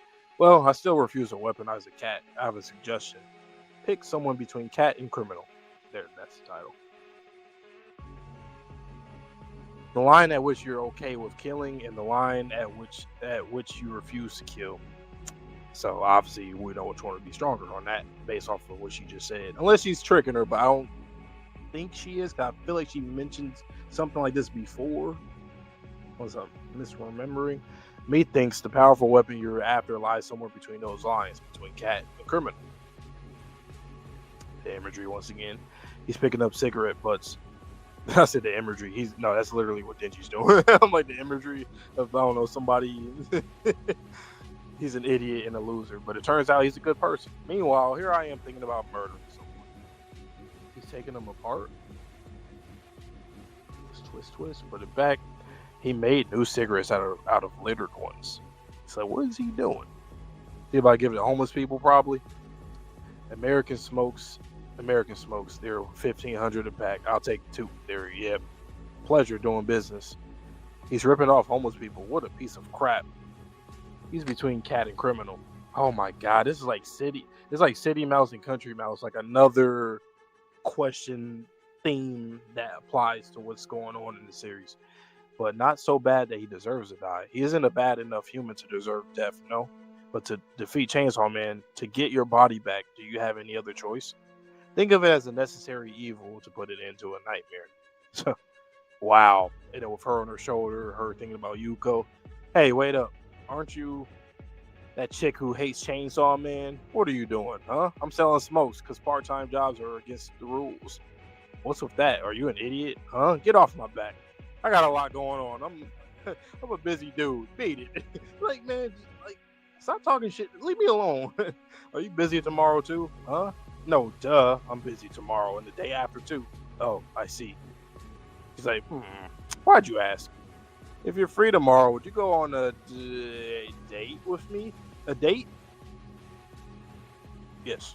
That's what I said. Like the comedic moments, they happen at the right time all the time. It can be like right out of like a sad moment or a horrific moment. but it's done so well where you're like, you kind of see where it's going, and you're just waiting for that line to drop, and it's like, there it goes, and it feels good. Pause. Another great chat. That was a great end to the chapter. That took forever, and I love it. It was a little bit of an extended chapter, but that's okay. I loved it. Hey, imposters. While you were reading, I read ahead because it was obviously quicker than reading it out loud. But I got to the end of the chapter, and then I circled back, and then I started thinking about this from a third party or third person perspective. How wild is this? They were shown evidence, I'm talking about Asa and Yoru, in front of them that person A was Chainsaw Man. So then, to defeat said person A, they decide to kill person B by trying to get close enough to kill them, wherein the fact remains person B is the person A that you wanted person A to be. I see what you mean. And it's like, this whole time Denji is looking for a connection. And how awkward was that? Would you want to go on a date with me today, Junior? Yo. And like, I'll just outright say it here. I was spoiled on the fact that Asa and Denji start up a relationship. I think you were aware of that too, weren't you? Well, yeah, pretty much. Especially with one spoiler. Speaking. I don't know the context. I hope it's not.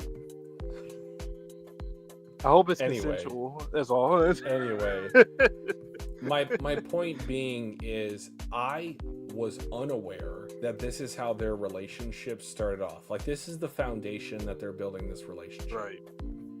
To where Denji is going out with the body of a woman who contains a horseman of the apocalypse that wants to kill him because the devil that is inhabiting his body defeated that other devil back in the past. And it's like, what are we, like, the levels of this? It makes my head spin. Just like the Makima stuff. There's levels to that too. It's like, so you're a fan of the demon inside of the devil in him, but you hate this guy. This guy devoured you. He did what this guy did. He did this guy's signature move on you. Cannibalism. That he did too in hell, and now you're doing cannibal. Like, it's just, once again, man, Asa is a dope ass character, man. I really like Asa a lot. Like, the way that she's thinking is very MC. Like, she's saying, like, I can handle this. Like, if it's just me and you, this is like, I don't want to put anybody else in this predict. That's MC energy. That's all of it. What MCs always have said. I can deal with it. Trust it, guys. I got this. They always say that. This also gave me Nick from Zootopia vibes in terms of what Denji is doing. And I was thinking to myself, yeah, the homeless people, they're getting subpar cigarettes, but I don't think that's the full price of cigarettes. Like, They are probably getting a discount based on the fact that you're buying it from a teenager that walks up to you in the alley. Like, I said, oh, look at the imagery. Oh, he's literally going. I was cracking up. I wish I was on camera when you said that. Man, like, the symbolism. Cat? No, I was like, oh, cat. This is like the country mouse, city mouse thing. It's like, no, I do like that you picked up on that, because let's just say this is the analogy for the entirety of part 2. Somewhere between a cat and a person. And, you know, what if, let's just go up the Tom and Jerry line. What if the analogy or the symbolism in part 3 is all about dogs? Dogs? So you can use the city mouse versus the country mouse, the line between a human and a cat. It's because in my head I was thinking about mocking my dog thing. That's no, I understand. So I'm thinking that's where maybe Nayuta comes in. So if you take a leash, let's just use this analogy as an example. Yeah, if you take a leash off of a dog, will it still act like the leash is on it? Or will it have freedom? So you think that's going to be like Nayuta mixed with one of the other remaining? Yeah, something like that. I don't know. Like, it could be multifaceted, but my point being is I really like that you picked up on that symbolism here with the cat, because we saw what Denji did versus the Cockroach Devil to save the cat, and then Asa saying, I'd rather kill a person than kill a cat. Also, the leader of this group, right? Like, okay, Man, it feels like a Quan Chi situation again, where it's like you insert this character, and it's like, okay, who is this character? What are they all about? Interesting. They're okay. any chance that that is not the same shadow we saw to end last chapter? Oh, Or do you think it's a Yuko? guarantee that it is the same? That's interesting.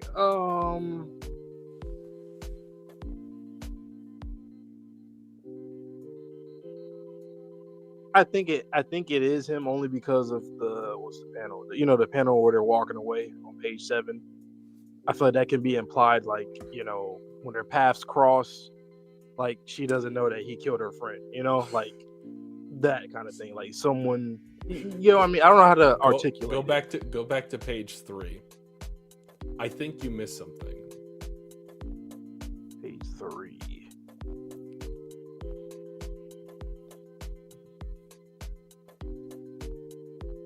What exactly?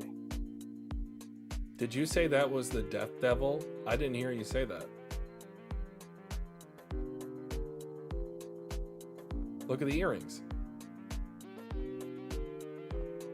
The chainsaw. Yeah, the chainsaw earrings. Yeah. Yeah. What? So that's the I'm Death confused. Devil. We said that was the Death Devil, right? Well, we thought so at first. I don't think so anymore, though. You don't think that's the Death Devil? You think she... So how do you think she brought Yuko back? Why do you think she has the same eyes as... Oh, well, I mean... And then on the previous page, I don't know. She's some mad woman, no? Oh, yeah, that's what it was, that part. I was like, she's lying. Yoru's lying. Yeah. She knows what that's her sister. Yeah, that's what. Yes. I don't know. It's because I was thinking about the whole justice thing, and I got confused. My brain got like. I started thinking that was pretty her, obvious, right? Like that was the Death Devil. Yeah, She's like a part of the student council. Yoru was literally bluffing. Like, look at page 2 on the top. Like, she's lying. She ain't shit. I don't. She's some mad woman. No, like that's like, come on. She would tell, like, I honestly don't know who that is. Naive. She's being genuine. Asa is naive. I think she looks saw down through that lie.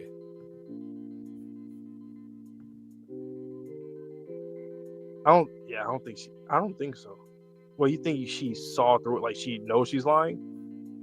I think she has a feeling that, like, she might be purposely ignorant, but I feel like at a certain point, like, she can't deny that she picked up on something. At least that's funny, how I interpreted that. I think I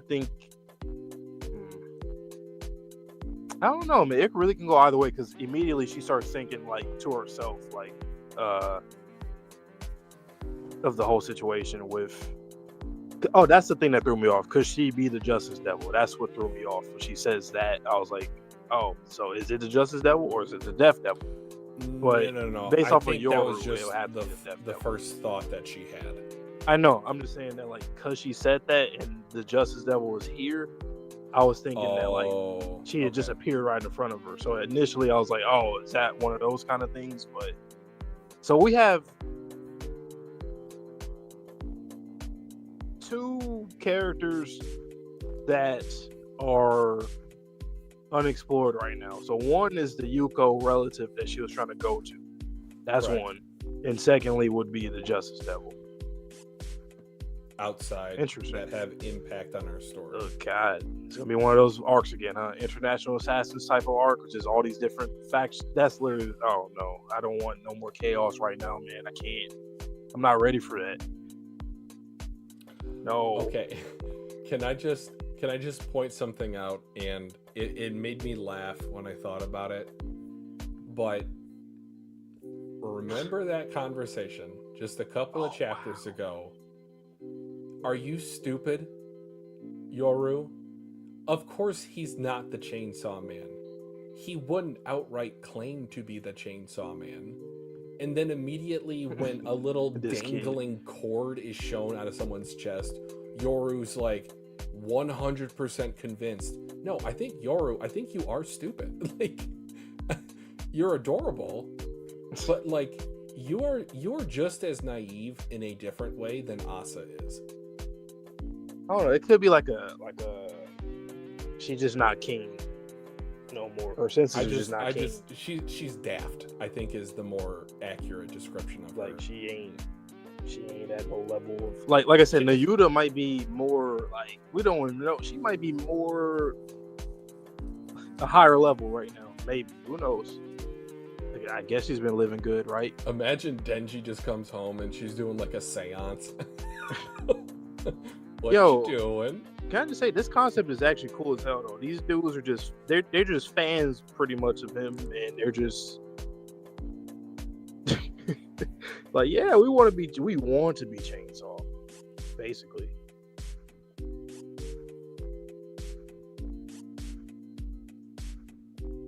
Give him a little power. Here we go. So, what do you think the Death Devil is trying to do with it? I have no idea, because I think I don't know at this point if she she might be what gave what's his name, Isayumi. She might be what or how Isayumi obtained this fake Sawman power.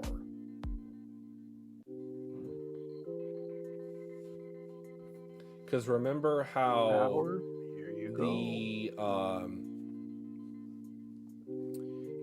remember how I was saying at the climax of the battle for part 1, where it turned out to be Pochita fighting Makima in the graveyard, how I thought that could be a beacon to bring in the Death Devil. We don't really know what happened at the end of that fight after Denji rose from the corpses to attack Makima. Was the corpse of Pochita lying on the ground still?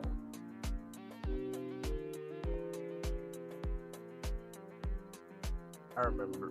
That was crazy. So remember how, if we assume so. she's the Death Devil, she brought Yuko back to life? What if she brought that corpse of Pochita back to life and then gave that power to Isayumi? Yo, what's wrong with you sisters? What y'all got going on? What are y'all doing? Are y'all in competition with each other, or do you guys just kind of cross each other's paths? Like, well, they're bored. I can't wait to see when we see Makima and all of them just like whatever. Imagine I don't know. Makima turns out to be like the least worst of them all. I think we said that before. Like, well, I remember we said like she might be the runt of the group. Correct. But then she might actually be like the oldest or among the oldest, and she was just, you know,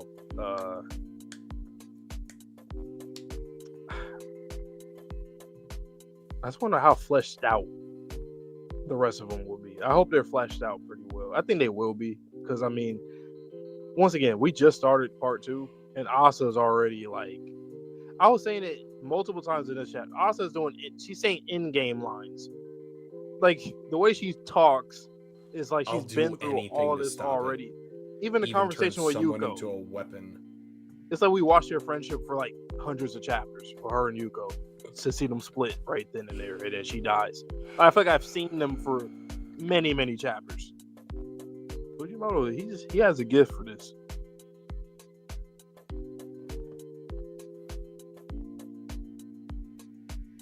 And then this whole thing about like people are bad, like, oh, how bad are they? Like, do they deserve to die or not, or like what? Well, that's even another main an character ethical question to ask. Do you think? Yeah. Well, I'm just going to ask this rhetorically. I don't expect an especially answer in this from world. You. If you want to give an answer, that's fine. But this is more so to at least broach the subject. Do you think? And again, no need to answer this. Do you think that there is people, or do you think that there are people that deserve to die? don't answer if you don't feel comfortable answering I'm that. going to answer this. I'm going to answer this right now. I'm I gonna think there's answer the people who hell out of deserve to this. die. It's the core. It's the capital punishment conversation. Typically, I would never say anybody deserves. I don't think anybody deserves to. But I do feel like with people who have certain mental disabilities or belong like beyond South, like to be saved, like I don't want to call it like this, like it's a product, but like a defective or like a damaged brain, right? I would say probably. Okay. I think, yeah. There's circumstances where it might have to happen. I know I had to answer it, but free will, I wanted to. I will also answer this as well, and this is a bit of a safe answer, but this is genuinely how I feel. I feel like mass murderers, like people that negatively impact the lives of many people, right? They do deserve to die. Because you gotta stop. We gotta stop. Like them in somehow. general, you have we to. We gotta stop them somehow. Might be like and Immortal. Then, kill me. Okay. Fine. Sorry. No, but like jokes aside, there are certain people like dictators or I don't know, like cult leaders. Like there's no changing you at a certain point. And because you will never change, there's only one way to stop you from doing more damage. It's a good question though to ask, because like honestly, like it's kind of like what you said earlier, right? About humanity, like we're able, we are able to commit just crazy atrocities, just evil things. Like anybody is capable of doing that. Mm-hmm. Just like I think everybody's capable of also thinking good or choosing to be good. Yeah. Which is interesting too. Like that alone, I think everybody knows what good and bad is. I know people like to. I know we always talk, especially in these stories, we always have these discussions about like a gray world, which everything is gray. But sometimes there is and I'm not the type of person that like to choose sides on a lot of things, just in general. But at times sometimes you kind of have to look at things on the spectrum on different sides. And I think that people know what's good and bad. It's like those websites where you do like like you answer questions to see like if you're like left leaning or right leaning, see if you're like more conservative or it'd be like higher or lower on that graph and further on the quadrant. Yeah. So I feel like life is like that all the time, and I feel that people know both sides. I think that's something within people, they know, unless you have things going on in your brain, obviously not. But I still think it's a good question though, because I mean, people question that to themselves, even to like self-harm, right? They contemplate and self-reflect, will they do it or not? And they choose not to do it, or they choose to do it. And then they might regret it. And, so. I also want to acknowledge the dynamic of Asa, who I would consider to be as close to a normal girl as you can get in a chaotic world that is the Chainsaw Man world, speaking to an unholy deity is what I will call Yoru. They're having this conversation as if this is a normal conversation. Right. I'd rather kill a human than a cat. Not someone normal though, a criminal or something. Someone who deserves to die. That's what I'm thinking. This could almost be like a self-insert of Fujimoto. And I'm not trying to put that on his name in terms of how he really feels. But if you view it through that lens, I think it's almost a taboo topic to discuss. But I do think that as long as no action is taken, it is an important conversation to have. And she also said that the guilt makes things stronger, right? So the more guilt that's felt will strengthen the weapon. So when you really think about it, that whole morality thing, and she told her that basically it doesn't matter. I mean, it matters because if you do have the guilt, like what you would want is the opposite of what you would have to do. So technically, she would have to kill the cat if she to strengthen the weapon, correct? Like more than the person that she wants to kill. She would have to go past the line to where she says, "I'm not going to cross it." And that's going to show up where for sure. Where I foresee this plot now going, now that all of the foundation has been laid out, is she will save the cat under false pretense go out with Denji. She will get attached to him. She will start to be attracted to him. She will fall in love with him. And then just as she falls in love, that's when Yoru's going to take over her body. And it's going to be more pain for Asa, more pain for Denji. And we're going to be, in a way, back to where we started. Square one. That's his new mission. He got to save baby girl from the demon, from her inner demon. Got to find a way. Like, you know that whole crazy to hot scale? I don't know where Asa lies on that personal preference, but I don't know if I could go out with a woman that was harboring the war devil.